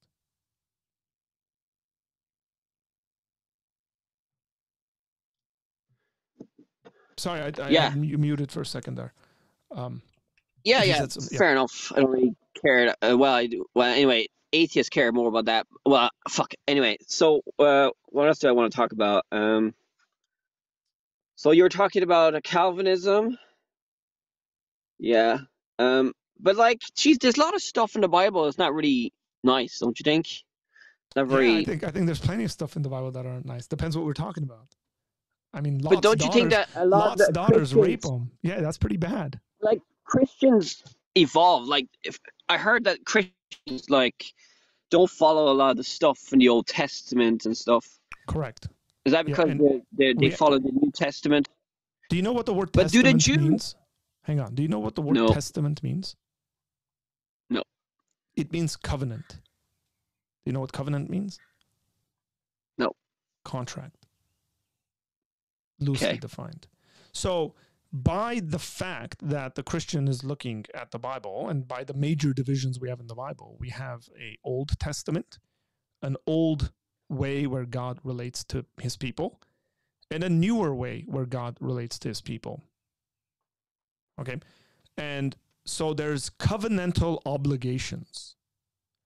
It would be the same way if you and I, Sean, were to sign a contract. Let's just say it was a business contract, right?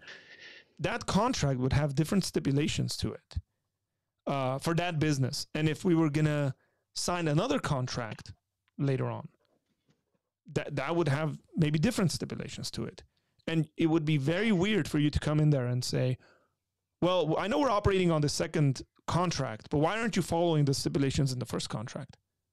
Because we're not under the first contract.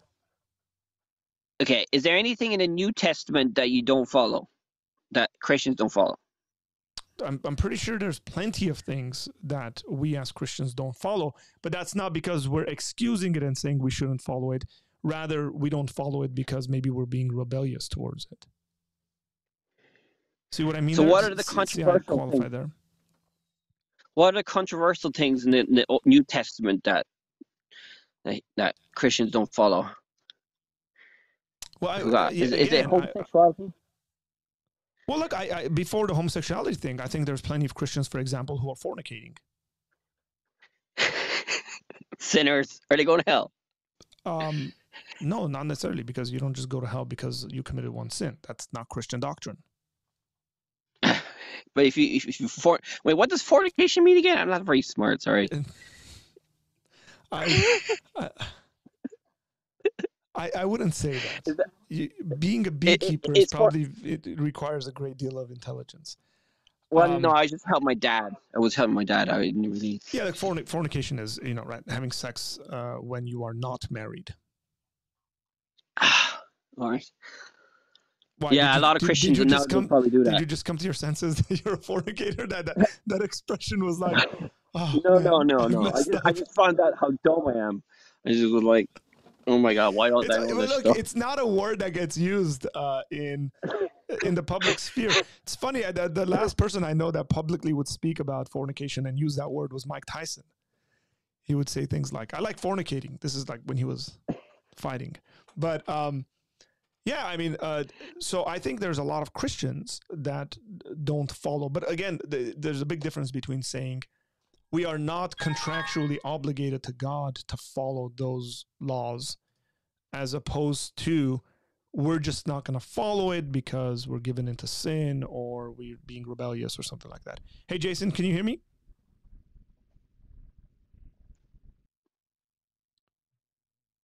It seems like Jason can't hear me, but I can hear him. So, yeah. Computer says no. Are you based in America or Europe? I am. I'm based. Can you say America again? America. I like America. it. America. Yeah, I'm pretty sure you can pick up a Southern accent pretty quickly. Yeah. So where are you based? I like the Irish accent. Where are you from? Ireland. Cork. Yeah, where? Clonakilty. Did you say West Cork? Cork. Yeah. Yeah, West Cork, Clonakilty. Okay, nice. Yeah. So I listen to some Irish musicians. I like the accent. Cool. I like it quite a bit, by the way. But you're based in America, yeah? I am. I'm based in Los Angeles, but I am not. Cool. I'm ethnically Armenian. Yeah. So I Kim Kardashian. I grew up in Armenia. It's probably not the first person I want you to think about when you think Armenian. When you think Armenian, I would prefer you thinking Armenian genocide. Well, I would prefer, yeah. I mean, or I would just prefer for you to think about people like William Saroyan, the great novelist, or other folks who've done quite a bit of good in the world, rather than Kim Kardashian. Yeah. Have you traveled? Have you traveled outside of Ireland? Yeah, I have family in America, Irish Americans. You've been to the States? Yeah, twice. Where?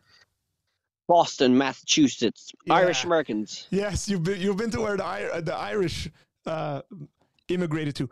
The unique thing is, by the way, in Boston, there's a large Armenian community there that came here after the genocide. Watertown. Wait, are Armenians Orthodox? Are you Orthodox? I am not Orthodox. Armenians are, as a matter of fact, Armenians are apostolic. They're Armenian apostolic. That's a branch of the Oriental Orthodox Church, more like Egyptian Coptics rather than Greek Orthodox or Russian Orthodox. But I'm not. But I grew up as such. I grew up within that context. But I can't say I was very religious, or I would. The way I define myself is that I was a practical atheist, meaning I lived my life as though God didn't exist. You didn't care much about religion like most people nowadays do. Correct. Yeah. So I like, if you came to me and you said, "Hey, do you think God exists?" I would have probably told you, "Sure, there's a God, created all this stuff." But the way I lived my life was completely devoid of that. All right. So there's nothing in the New Testament that you think is a bit controversial. I don't really remember. I think there's plenty of things in the New Testament that are controversial. Oh, can you give me an example? I don't remember. Yeah, I think in the modern context, I think the way the church is structured in the New Testament in regards to male headship, I think is controversial. I think even family structure is controversial according to the New Testament. So statements like wives, submit to your husbands, and husbands, love your wives as Christ loved the church, are controversial. I think when it comes to the gender conversation and sexuality in general, I think that's pretty controversial in our context. I don't know what it's like in Ireland. Definitely I wouldn't even say the United States, I'd say in Los Angeles, which is a subculture. It's extremely controversial. So you're seen as a bigot when you make those statements. So yeah, I think there's plenty of things that are controversial. The fact that Christians believe that other religions are wrong and Jesus is the only way to salvation is very controversial. It's offensive. You mean that do Christians believe that other religious people, like the Muslims, are going to go to hell or something? Correct. Yeah. By the way, the Muslims believe that the Christians are going to go to hell. Jesus. Mad world. Isn't it interesting that your immediate response to that wasn't Muhammad? Well, Muhammad is a bad person. I do agree with you there. I do follow a lot of ex-Muslim channels. It wasn't like Buddha or something. It's like immediately you. I mean, I do follow ex-Muslim channels. Yeah, it's part of the culture. Wait, so you're basically saying that all the other religions are going to go to hell? Is that what you really believe? That's a bit mad, isn't it? Why? I just can't fathom, like, going to hell forever. I mean, that sucks. Imagine me going to hell forever. I'm pretty cool. Yeah, and that's why I would say that's no, Sean. That's why I would say that you need to. That's why I would say that you need to give your life to Jesus and follow him, so that you wouldn't go to hell. You don't have to go to hell. Yeah, but even if you do believe in Jesus, does the Bible say how much percentage of Christians will go to hell? Not necessarily, no. I mean, the way you phrase that question is very interesting. Then we got to talk about what it means to be a Christian. I would say the Bible says 100% of Christians will go to heaven. But that's assuming the people are actually Christians and not by Christians like culturally, right? Not Christians the way maybe Armenian or Irish culture would have them be Christians. There's quite a bit of religious history in Ireland. Yeah. So you basically saying that different Christian denominations would say, like Catholics would say the Protestants would go to hell? Is that what you're trying to say? Yeah, so some would. Some would. I'm not. I don't make those statements. I prefer not to. It's gonna take us into a place where we're having kind of inter-Christian conversations about what grace means and what forgiveness looks like. Yeah, we don't want to go back to the religious wars. Well, correct. I mean, yeah, we should have never had those religious wars, is what I would say in the first place. Because, I mean, what did Jesus say? Go kill each other, or did he say love one another? Yeah, no, Jesus was a pretty cool guy. To be fair, I mean, that's interesting that you would say that. No, I do think Christianity has good stuff to it. I don't think if Jesus was a cool guy, then he would have been a kind of a nutty guy if he's not actually right about what he said about himself. No, I think Jesus was a pretty like liberal, like socialist kind of guy. I like him that way. I mean, I'm actually quite strange because I think why do Christians always vote for really conservative, fascist kind of parties when Jesus himself was kind of a lefty, wasn't he? You just dropped all the trigger words. Well, it's kind of true though. It's kind of No, so how was Jesus? Majority. In what way was Jesus a socialist? Well, that's what the lefties would say. A lot of them would say, yeah, but I guess not. Way? Maybe I don't really know much. What was it like? He said, Jesus, like, be kind taught. to the poor. So I think Christians have taken care of the poor forever. I mean, look at the hospitals. They started the hospitals. Look at the universities. I mean, the oldest university in the world, as far as I know, the oldest university in the world, I think, is the University of St. Andrews. Yeah. I mean, if Christianity didn't happen, I think paganism would have still been around. Well, I think atheism would probably, let's say Christianity never happened. I think humans would have evolved probably a bit longer to become atheists or something. I don't know. You think so? I could be wrong. Yeah. I mean, atheism is probably going to be the future. I think most, especially young people nowadays, are more atheistic. I tend to disagree with you, Sean. So you don't think young people nowadays are more atheistic in the West anyway? No, I think people are more given into what we would generally classify as paganism. I think people are going back towards animism. I think people are going to, or what we're seeing is the rise of New Ageism, New Age spiritualities. When people say they're not religious, most people actually who aren't religious like the way I am would follow that up by saying, but I'm spiritual. And so I'm curious to know what that means when you ask them what that means. And I mean, just even if you just take a kind of overview of what's produced on the internet and stuff, a lot of people talking about going to ancient origins of the religions of their forefathers. Right. Well, yeah, there's a lot of stuff on the internet that's kind of stupid. Correct. But I think with education, I mean, if you go to university, most people that go to university, like most scientists are atheists nowadays. That's not But true. if most people were educated, is that true? Is it? It's not. Or is that fake news? They've done studies on this stuff, like within the hard sciences, and it changes. Like, so you might have, like, within biologists, you might have a larger percentage of atheists rather than theists. But like amongst physicists, you might have a larger percentage that are theists rather than atheists. So yeah, but how much? Like how much? Yes. Well, as far as I remember, I read a study that they basically did a 100-year study where they did it in the 1900s, early 1900s, and then they repeated the study, and it was about a 51-49 split. In physics? No, I think this was just generally in the hard sciences. Okay. It's the same in my own discipline, right? Like when a lot of people say, oh, you know, most philosophers are atheists. That's just not true. Is it?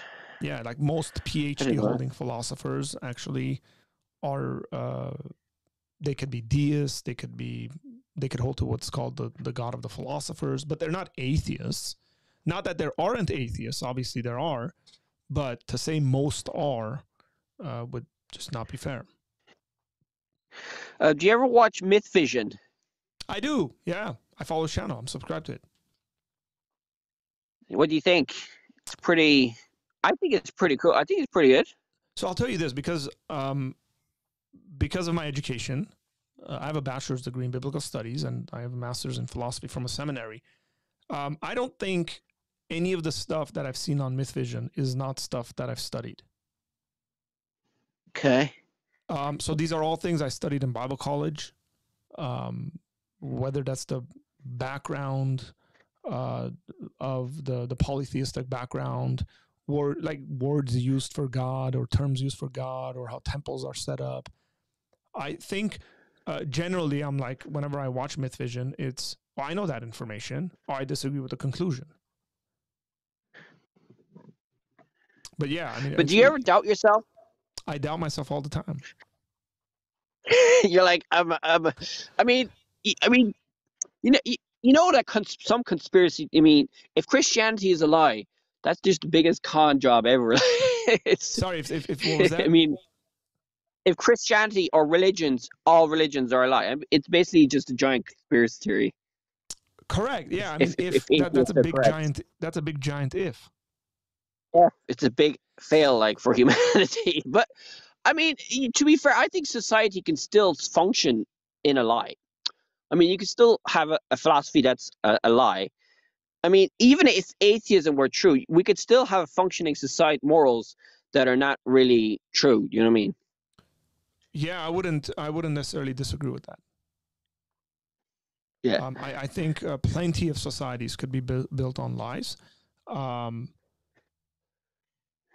Again, this is partly why I prefer to be a seeker of the truth. And yeah, but do you think that science is the best way to find truth?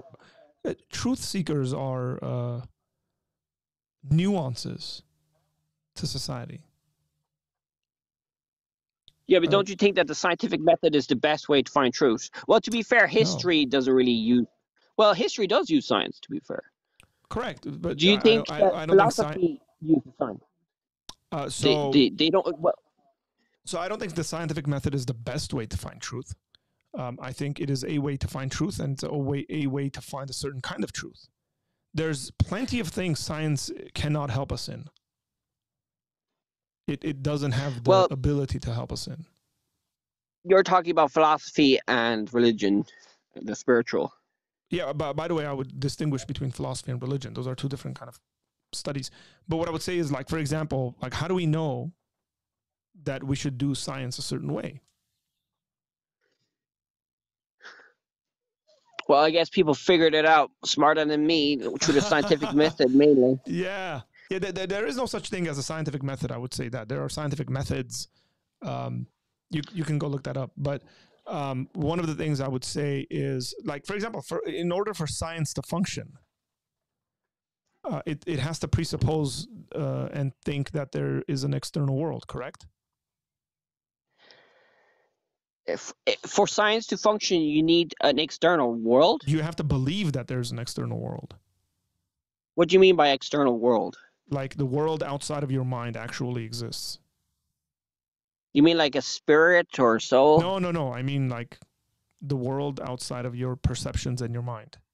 So when the scientist goes into a laboratory and picks up his instruments to do science, he actually thinks he's holding up real instruments that really exist.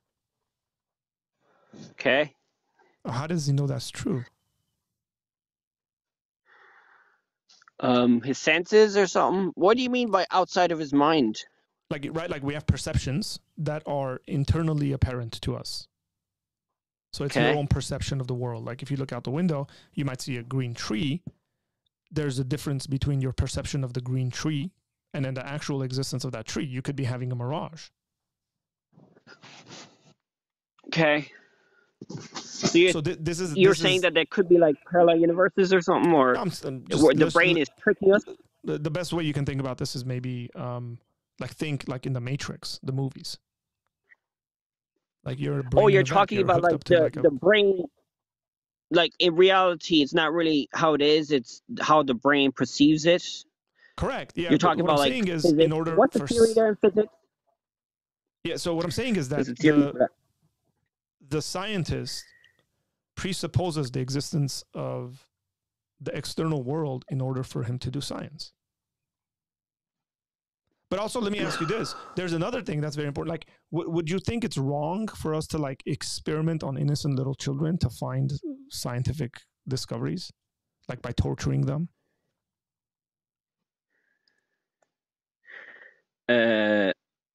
No, most atheists would disagree with that, but I'd say there probably is some atheists that would say, I mean, morals are subjective according to Pine. I don't even know what that means, subjective again. If morals are tricky for atheists. Yes, they are. There's a reason for that, Sean. There's a reason why they're tricky. Atheists thinks that religion is subjective too, so it's the same thing for the morals in religion is subjective too, so it's same thing. Yeah, well, some atheists think that, but what I'm saying is, like, I don't want to make this an atheist kind of religion conversation. We were talking about science. You said, is science the best way to know truth? And I said, there's certain truth that science cannot help us with. Like ethical and moral truths. Science can never tell us whether something is right or wrong, morally speaking. Science deals with the way things are. I think there is evolutionary explanations for morals. Like what? It hurts, and so therefore we shouldn't do it. Yeah, that's what T-jump. You know T-jump. Yeah, I know. That's what he talks about when he talks about morals. I'm not sure. I'm not too aware about the moral arguments with atheists. They know more. Yeah, but I'm not arguing. Look, I'm not arguing when it comes to morality to atheists or theists. Okay, I want you to understand that. What I'm arguing for is that science as a thing, as a discipline, doesn't have the ability to tell us what is morally right or what morally wrong. This is why we have philosophical reflections. This would be something philosophy would help us with. Fair enough, but I think you can still use science to prove that we feel pain, obviously, and pain is related to morals. But you can't tell us, using science, whether it's right to inflict the pain or not. What do you mean true? You mean if it's true? No. You can tell us that somebody's feeling pain. Let's just say, Sean, I hooked you up and I started like torturing you, okay? And you're in a lot of pain. Now, we know you're feeling the pain. We would need an external source, some kind of reasoning or whatever like that, to tell us that me torturing you is a wrong thing to do. That's all I'm saying. Okay. Right. So science doesn't, it's just the sort of thing that doesn't have that. That's okay. For the same reason, history can tell us this, by the way. History can tell us the way people did these things, but it can't tell us whether it's right or wrong.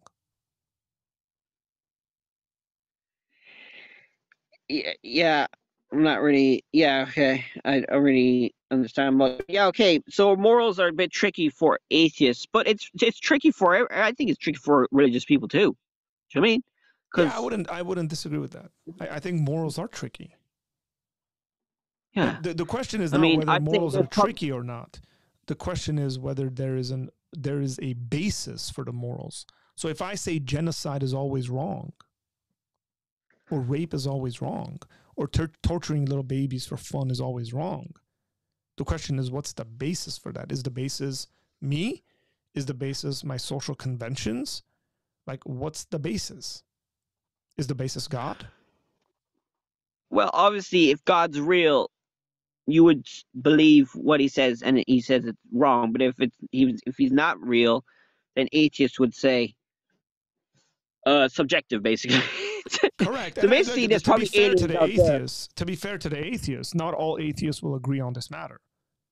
Right? Not all atheists will say it's just like do whatever you want to do. There's no, like, some atheists will say, well, we can rationally deduce kind of the way we should behave and do this and that. Yeah. So morals, you could probably do experiments to find out if pain is probably the main one for science with morals. And then what else? Do you believe in evolution? I mean, I talked to Muslims there. Jesus, I didn't know that they didn't believe in evolution. Hamza's den doesn't believe in evolution. I'm like, oh, Jesus. That's not very good now. Do I believe in evolution? I don't think so. I have issues with evolution, at least the way that Darwinian evolution is conceptualized. I would say I don't believe in Darwinian evolution. But like, you don't need to be a Christian to not believe in evolution. As a matter of fact, there's quite a bit of people who've recently come out who see the mathematics of Darwinian evolution as not adding up, just not making any sense. Really? Scientists? Yeah. Actually, let me post something in the chat. This was a phenomenal conversation that I watched. Gotta remember the dude's name.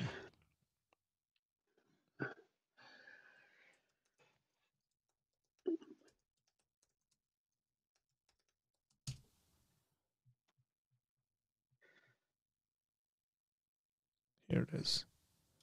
This is a conversation, and the conversation has a Christian, has an agnostic guy, maybe closer to your kind of view. And as far as I know, I'm not sure what the other guy is. He might be an atheist. And the conversation is over a paper that he had written. The individual... so the individuals that are in this discussion, by the way, I just posted the link, everybody. David Berlinski, who's not a Christian, who's more of an agnostic. David Gellerter, he's the one who's the computer scientist who's like, the math doesn't add up. He actually just gave up evolution. This video is from 2019, by the way. And then Stephen Meyer, who's a Christian, who's kind of leads the intelligent design movement amongst Christians, are having a discussion over Darwinian evolution. It's a fascinating discussion. Highly recommend it. I posted it in the chat. I can't see the chat. I don't know why. Yeah, I don't know what you're seeing on your end and whether you're on your computer or your phone or something like that. But here, I can see your screen, but I can't see the chat. Let me see. This might come to you. So there might have been a chat that just popped up to you. YouTube video. So yeah, I mean, I think there's issues with the Darwinian model. And so I don't believe in it. I don't necessarily think, by the way, that if you do believe in evolution, you can't be a Christian. There are individuals who believe in evolution who are Christians. So I wouldn't make that make it or break it thing. Why do you think evolution is so controversial? Why do you I don't disagree know. with it? Well, I don't think it's controversial. A lot of people think it's controversial, but I don't tend to think it's controversial. I think the Darwinian evolution is controversial because it immediately kind of attaches itself to what's called scientific naturalism or physicalism. And I think that's controversial in the sense that I wouldn't agree with it because I don't have a naturalistic worldview or a physicalist worldview. But the issue is not evolution there. The issue is the naturalism, physicalism. What's so bad about? Sorry, I don't actually know what naturalism means. Yeah. I could be one. You got to look up these definitions. I know I'm using Naturalism. it, guys, but I can't define every term I'm using. You don't know. The idea that Naturalism is no. basically the belief in evolution. Go ahead. It's basically I actually don't know. Is it basically the belief of Darwinian evolution and genetics and stuff like that? No, naturalism would generally be the view that nature is the only thing that exists. And obviously, So the no Christian's God. gonna correct. Physicalism would be that nature is only physical. So these are the sorts of things I would look at. So beyond the evolutionary conversation and say, well, I don't necessarily agree with these things. Wait, so naturalists basically don't believe in the spiritual or God realms. Yeah, some might, but they would still qualify it as a natural thing. The Like, unseen, like like the mind would be like a physical sort of thing. Oh, so they would believe that the mind doesn't have like a soul or has like. Correct. Yeah. I mean, I think that's correct myself, but I could be wrong. I mean, we haven't found everything in science. I mean, science could probably find out that there is something else going on that we can't. I mean, I'd say science will probably never really find. I mean, the universe is probably. I mean, it'd be cool if there was like parallel universes and the unseen Maybe and so. stuff like that. Sean, let me ask you a question. You asked me why. You asked me about evolution. Do you think the universe is eternal? That's a tricky one. I'm not sure. I'm not a. I think this is not. I'm not a physicist. I actually don't really know much. I'm not eternal a physicist. Means that infinite. So it basically goes on forever, like infinite. Well, yeah, infinity. Not in regards to its size, but we're considering like time. Like, do you think the universe has always existed? I would know. I think physicists would.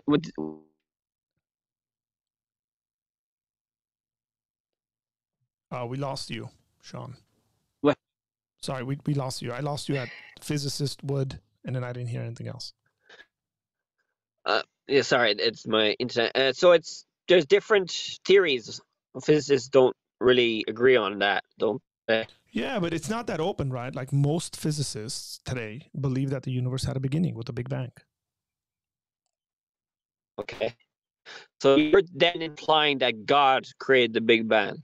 No, I would think it would make sense before we imply that. I mean, I have ways of arguing for that, but if it did have a beginning, it's very logically consistent to say, where did it come from? Man, I wish I was T-Jump right now. He'd probably have an answer for that. But Look, I'm not trying to trap you, by the way. I'm saying these would be the natural. I talked to a Muslim. I talked to Muslims there, and they were asking me this as well. So they were basically saying that, what's it, infinite regress or something? What's that mean? Yeah, but infinite regresses are usually. Yeah, but infinite regresses are usually they have to do with arguments, not necessarily like time. There's different words for that. There was a theory that a Muslim that I was talking to, what's his name? E.F. Dawa. No, E.F. Dawa. You know him? Are you talking about Ali Dawa? Yeah, is he the guy who got arrested? Oh no, I don't think pedophilia. He might not be. Oh no. Ali Dawa hasn't been. There was one that got arrested, and he was very good at that philosophy and science stuff. He had all these arguments, and I called in. Look, and Sean, I didn't really know. One of the things I would say, I really mean this.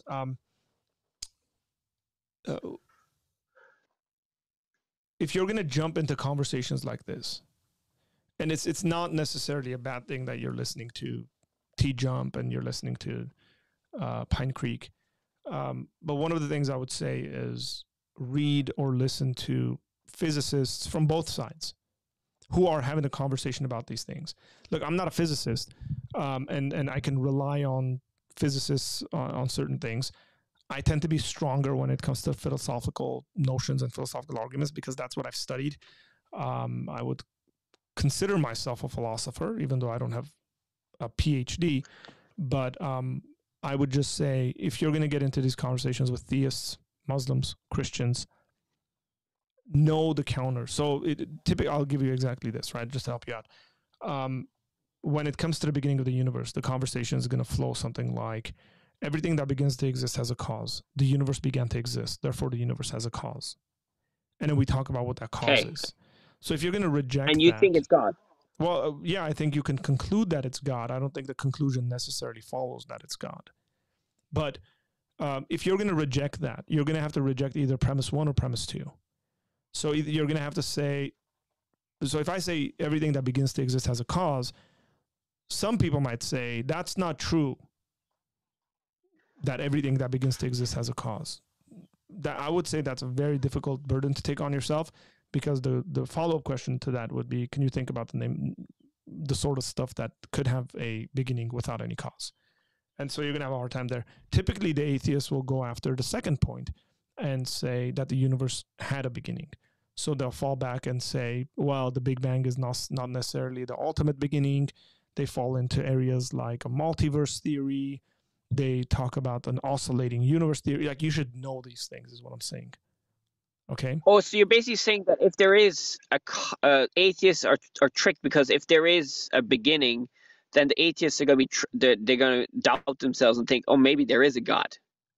If there isn't no multiverse, well, again, and stuff like that. I would say you follow the rationality, right? So if the universe had a beginning, but it could be not God. It could be something else. I don't know. Like what?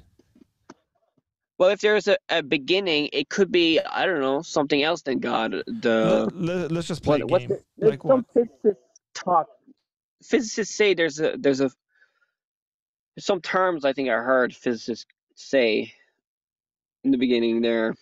What's the guy called? The guy who was in the wheelchair? He talks about that a lot. Stephen Hawking. Stephen Hawking. Yeah. Was he an atheist? Yeah. Yeah. So he knows about that stuff. Great physicist, extremely poor philosopher. Yeah, but he talked about the Big Bang and the beginning and all that stuff. Correct, he did. I can't think exactly what his view is, but I remember looking at it and thinking that there are some serious issues with the philosophy of it. But you don't need philosophy in science. Of course you do. There is a philosophy of science. Philosophy, it tells you how things should be done. Like the fact that you think like you should come up with think about the scientific method. You come up with a hypothesis, you test it, you do all sorts of things, right? Okay. That's the scientific method. That's just rationale. Yeah, but that's rationale. Correct. It's rationality and it's thinking. It's a theory, correct? It's an idea, is what I mean. Okay. But you can't do... Yeah, I mean, I know... Wait, hang on here, Sean. You can't do to that idea, that scientific theory, you can't do to it whatever it wants you to do. Because it's not a physical thing. I can't take the theory and stick it into a laboratory under a microscope and study it. Because theories are not physical, biological objects.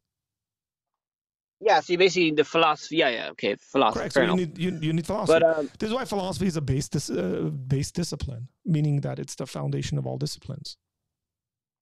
Yeah, that's why they say that in the old days science was a philosophy. I mean, it was mixed in with all philosophy and all that. Correct. But nowadays it's separated. Yes, and I would, because the word science means knowledge, right? So I'm not against the separation as disciplines between philosophy and science. But there should be a proper ordering of things. For example, science presupposes mathematics. It doesn't prove mathematics. And math is a different discipline. Math is more foundational than science is. Without math, you wouldn't be able to do science. Okay. But so you're saying that philosophy... Go ahead. What does philosophy do? Are you saying that philosophy presupposes is the base of mathematics? No, it's not. I think philosophy is just... Yeah, I would say so, because philosophy as a branch has logic, and logic would be a building block of mathematics. Yeah, I mean, I guess they say that the maths is the language of the universe. And I agree with that. But I don't know if philosophy is not. I don't think philosophy is the base of mathematics. I'm not sure about that. It would have to be, because it's only in philosophy where you can deal with if-then statements without any numbers. And that's what the basic foundational building blocks of mathematics are anyways. If Say that this, again, then sorry? that. Didn't understand. So like logical equations, for example, like if this, then that, if not this, then not that. Right? Like Okay. that's just pure logic. And mathematics presupposes those things in order for it to function. It just does it with numbers.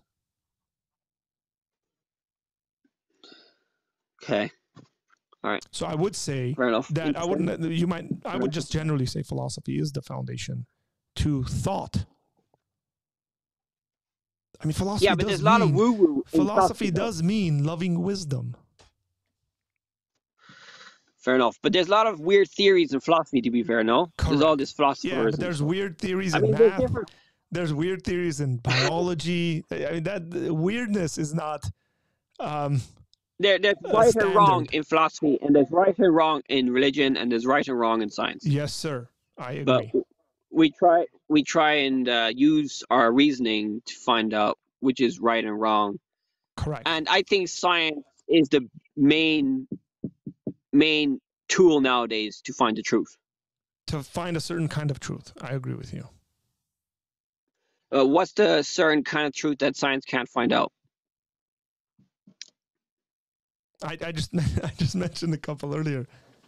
Ethical truths. Oh yeah, you talk about God, spiritual, the God. Well, You're thinking that ethical truths. you think science cannot find God? I think science can produce evidence for God's existence.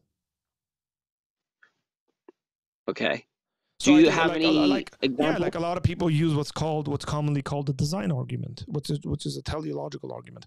So people will look at the intricacies of the universe, they'll look at the intricacies of how we have life and all the components, and then they'll apply it to mathematical models and deduce that the chances are essentially improbable for life to exist the way it does here. And just based on pure reason, they're saying if something looks designed, then it probably is designed. And so they come up with a designer. And they use generally the design argument, or the teleological argument is an argument that uses quite a bit of science. Oh, you're basically trying to say that that's what a lot of Christians say, that you're talking about creationism and well, it's not everything was necessarily designed. creationism, yeah. I mean, do you believe in Noah's Ark and all that mad stuff? It landed in my land. Of course I believe in Noah's Ark. It landed in Armenia. Come on now. Don't ask me questions like that. You actually believe that? I mean, because science can prove that wrong. You know that. How? How can science prove that wrong? Wait, do you believe that dinosaurs went on Noah's Ark? I'm not sure whether dinosaurs went on Noah's Ark, but let's just say they did. Well, are you going to say they were too big to go on there? Yeah, basically, because it tells you the measurements in the boat of the boat itself, doesn't it? In the Genesis. Couldn't they have been like in egg form? Okay, so you're saying that they rolled. This is a bit mad. Don't you think it's a bit? Don't you think in your critical thinking, use your scientific? Look, what you're saying is it's an impossibility. And I'm just saying they could have been smaller. Like a lot of the animals could have been much smaller. So you think that God made a miracle? God made magic and made them really small. It's not magic. Look. Let's be fair here, right? Like, God. If God exists, God has the ability to do all sorts of crazy stuff. Yeah. I mean, like create the universe. Would it be fair if I said? Would it be fair if I said, Sean, you believe that the universe just poofed into existence by magic? It's a bit mad too, yeah. To be fair, it's kind of hard to believe, but and who's more rational? So imagine if I were to phrase it like this: who's more rational, Sean, who believes the universe poofed into existence by magic, or Arthur, who believes that there's an intelligent God who brought the universe into existence? Right? Like if I were to phrase it like that, and again, I want to be fair here. If I were to phrase it like that, it's going to make your position look really, really dumb. But you don't believe in magic. No. The physicists are not sure how the Big Bang started. They don't know. There's two options. They wouldn't say. It's not an infinite amount of options. There's two options. Either the universe came into existence by material means or by non-material means. Non-material means God. It could mean God, but it would have to be non-material. It doesn't necessarily mean God, but it could mean God. So you're saying God is non-material? Correct. God is not a physical material. He's not made of material parts. He's not made of electrons or atoms.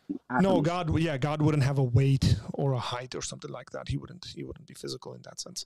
So you believe in the spiritual world and in the David Icke theory stuff? I'm not familiar with the David Icke David theory. Icke? Yeah, I'm not He's familiar a with big that. conspiracy theorist. He talks about a lot of esoteric stuff. Yeah, I'm not sure. I just generally try to stay away from conspiracy theories and theorists. As a matter of fact, I'm going to have a guest on our show who's written a book on why Christians are so prone to conspiracy theories in the United States. But I got to get the book and read it beforehand. But I should say that the spiritual world exists. As a Christian, you would have to believe the spiritual world exists, and that the physical world is different than the physical world. And God is a spiritual entity. By spiritual here, I mean non-physical, by the way, immaterial. But have you researched a lot of the scientific theories out there about debunking the spiritual world? Yeah, and, I try my best to listen to atheists. I try my best. I try to read the best atheists that I can possibly read, man. I mean, like about the science of spirituality, or there probably is videos out there debunking all this stuff, or scientific papers, or whatever. I'll tell you this: before any of the scientists make any comments on this stuff, there's some kind of a naturalistic philosopher commenting on it, and I try to read the best ones that are out there. Okay. I really do. I mean, now this is not the best one, by the way. I just give you an example. I got over there in my bookshelf, I got Christopher Hitchens' book, God is Not Great, sitting there, and it's signed by him because I had it signed by him. Okay. And I got plenty of stuff in our library that are written by philosophers who are physicalists, who don't believe in God, who are arguing that the soul is not a immaterial thing, that it is it's either a physical thing. Yeah. So do you think that you could use a scientific method to prove the spiritual world or the Not necessarily, God? Because no, I don't think you could. Well, no, isn't that what they're trying to do there in Hadron Collider thing? Correct. They're trying to do it, but I don't think they can. Well, they called it the God particle, but it's not. It's just a smaller piece. I mean, they can try to do all sorts of stuff like that. It's like sort of them trying to, if some guys are like, I'm going to go on a scientific endeavor to try to see how much Sean's thoughts weigh, I'm going to look at it and say, man, thoughts are not the sort of stuff that have weight. Wait, you saying that my thoughts are not material? They're spiritual or something? Your thoughts are not, they're not physical, yeah. So you're saying my consciousness is not physical? Consciousness is not physical, correct. Is that what the neuroscientists say? Well, it's weird because when you can't generalize like that. There are neuroscientists that would agree with me, and there are neuroscientists that would agree with you. No, because I heard some can't say that's what neuroscientists say. See, this is the issue, Sam Harris is that... Yeah, but so for every one neuroscientist, maybe that could be mentioned, like a Sam Harris or whatever like that, there could be other people that are mentioned that are neuroscientists who believe in the soul. See, the thing is that people can come to these studies with their preconceived philosophical worldviews, and then because they have those views, interpret the data a different way and come to different conclusions. That's why we have debates. But to debunk those views, like if you want to debunk Sam Harris, you have to use a scientific method. You can't really use philosophy. Of course I can. Sam Harris has a master's degree in philosophy. Of course I can. Yeah, but if you want to debunk his consciousness theory, you have to use the scientific method to debunk him or something. And I would say he uses the scientific method to conclude his theories. Yeah, I wouldn't say he does. So he uses philosophy. Yeah, I think there's a lot of philosophical conceptions or philosophical assumptions he brings into the conversation. But don't you agree that he's a neuroscientist, so he knows more about this than me? I'm not sure whether he is a neuroscientist. I know he studied that. I think he is. Yeah, he knows definitely more than me. Yeah, he would know more. He knows about neuroscience. Yeah, but I think he studied it. But there are other neuroscientists that maybe know more than him and disagree with him. What does that mean? I mean, we can't just get into this argument from. So you don't research? Do you research the science of consciousness and neuroscience and stuff like that? Yeah, I mean, I try. I was supposed to have a guest on who's a Christian, but who works on brain science stuff. Like the guy literally works at a laboratory working on the brain. Who's written this book? Who's also a philosopher, by the way, Measuring the Immeasurable Mind, where contemporary neuroscience meets the Aristotelian tradition. So, I try to. I really do, Sean. Okay. So hey, Sean, this just guy, one thing, man, because it's 4:00 where I am in the afternoon. Right. Yeah, Not sure what time it is. Because I got to go to Bible study, so I got to get ready. Okay. Let's end the conversation here. I'm sure we'll have more opportunities. But yeah, I do have to go. Like, I'm really pushing it. I was supposed to be done by like 3:30. Well, thanks for the conversation. It was fun. Thanks for calling in. It is always a pleasure for me to listen to an Irish accent, I should say. So I appreciate it. I'm half French, so I have a mixture. Boo, man. You ruined it. No, I'm just messing. I'm messing, man. All right. Okay. Thanks for calling, Bye. Sean. Bye. Okay, folks, I do have to go. I just looked at the time and it's 4:04. I got to get something in my stomach. I got to eat because I'm on a regiment in regards to eating. I haven't paid any attention to the conversation that's been going on in the chat. It seems like it's been a conversation between Justin, back to Orthodoxy, Jerome, who came in late again, shame, and David's been in there, what's up, and then Sabri Aude, who I think earlier on said, Jerome, you have no excuses for being late, and saying, oh, I didn't know there was a stream going on. You know better, man. So stop it. Brighton lost to Newcastle. I should say that. You guys, thanks.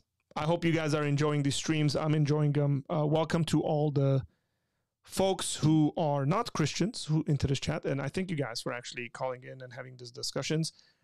And those who are listening in on the kind of outskirts, periphery, I hope you learn some stuff. That's the goal. It really is. Okay. So appreciate it. And I will see you guys tomorrow. I'm back on tomorrow.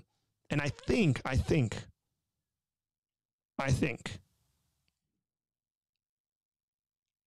going to go live tomorrow at 2 p.m. Okay. I think I've made, no, sorry. You know what? I'll go live at 1:30 because I remember I just made a comment earlier on. I'll go live tomorrow at 1:30, but starting Monday, I'm going to go live at 2. Take care. God bless you guys. Especially those of you guys who don't believe in God. I want God to bless you, and I pray for you. Just know that. Take care, and I will see you guys tomorrow.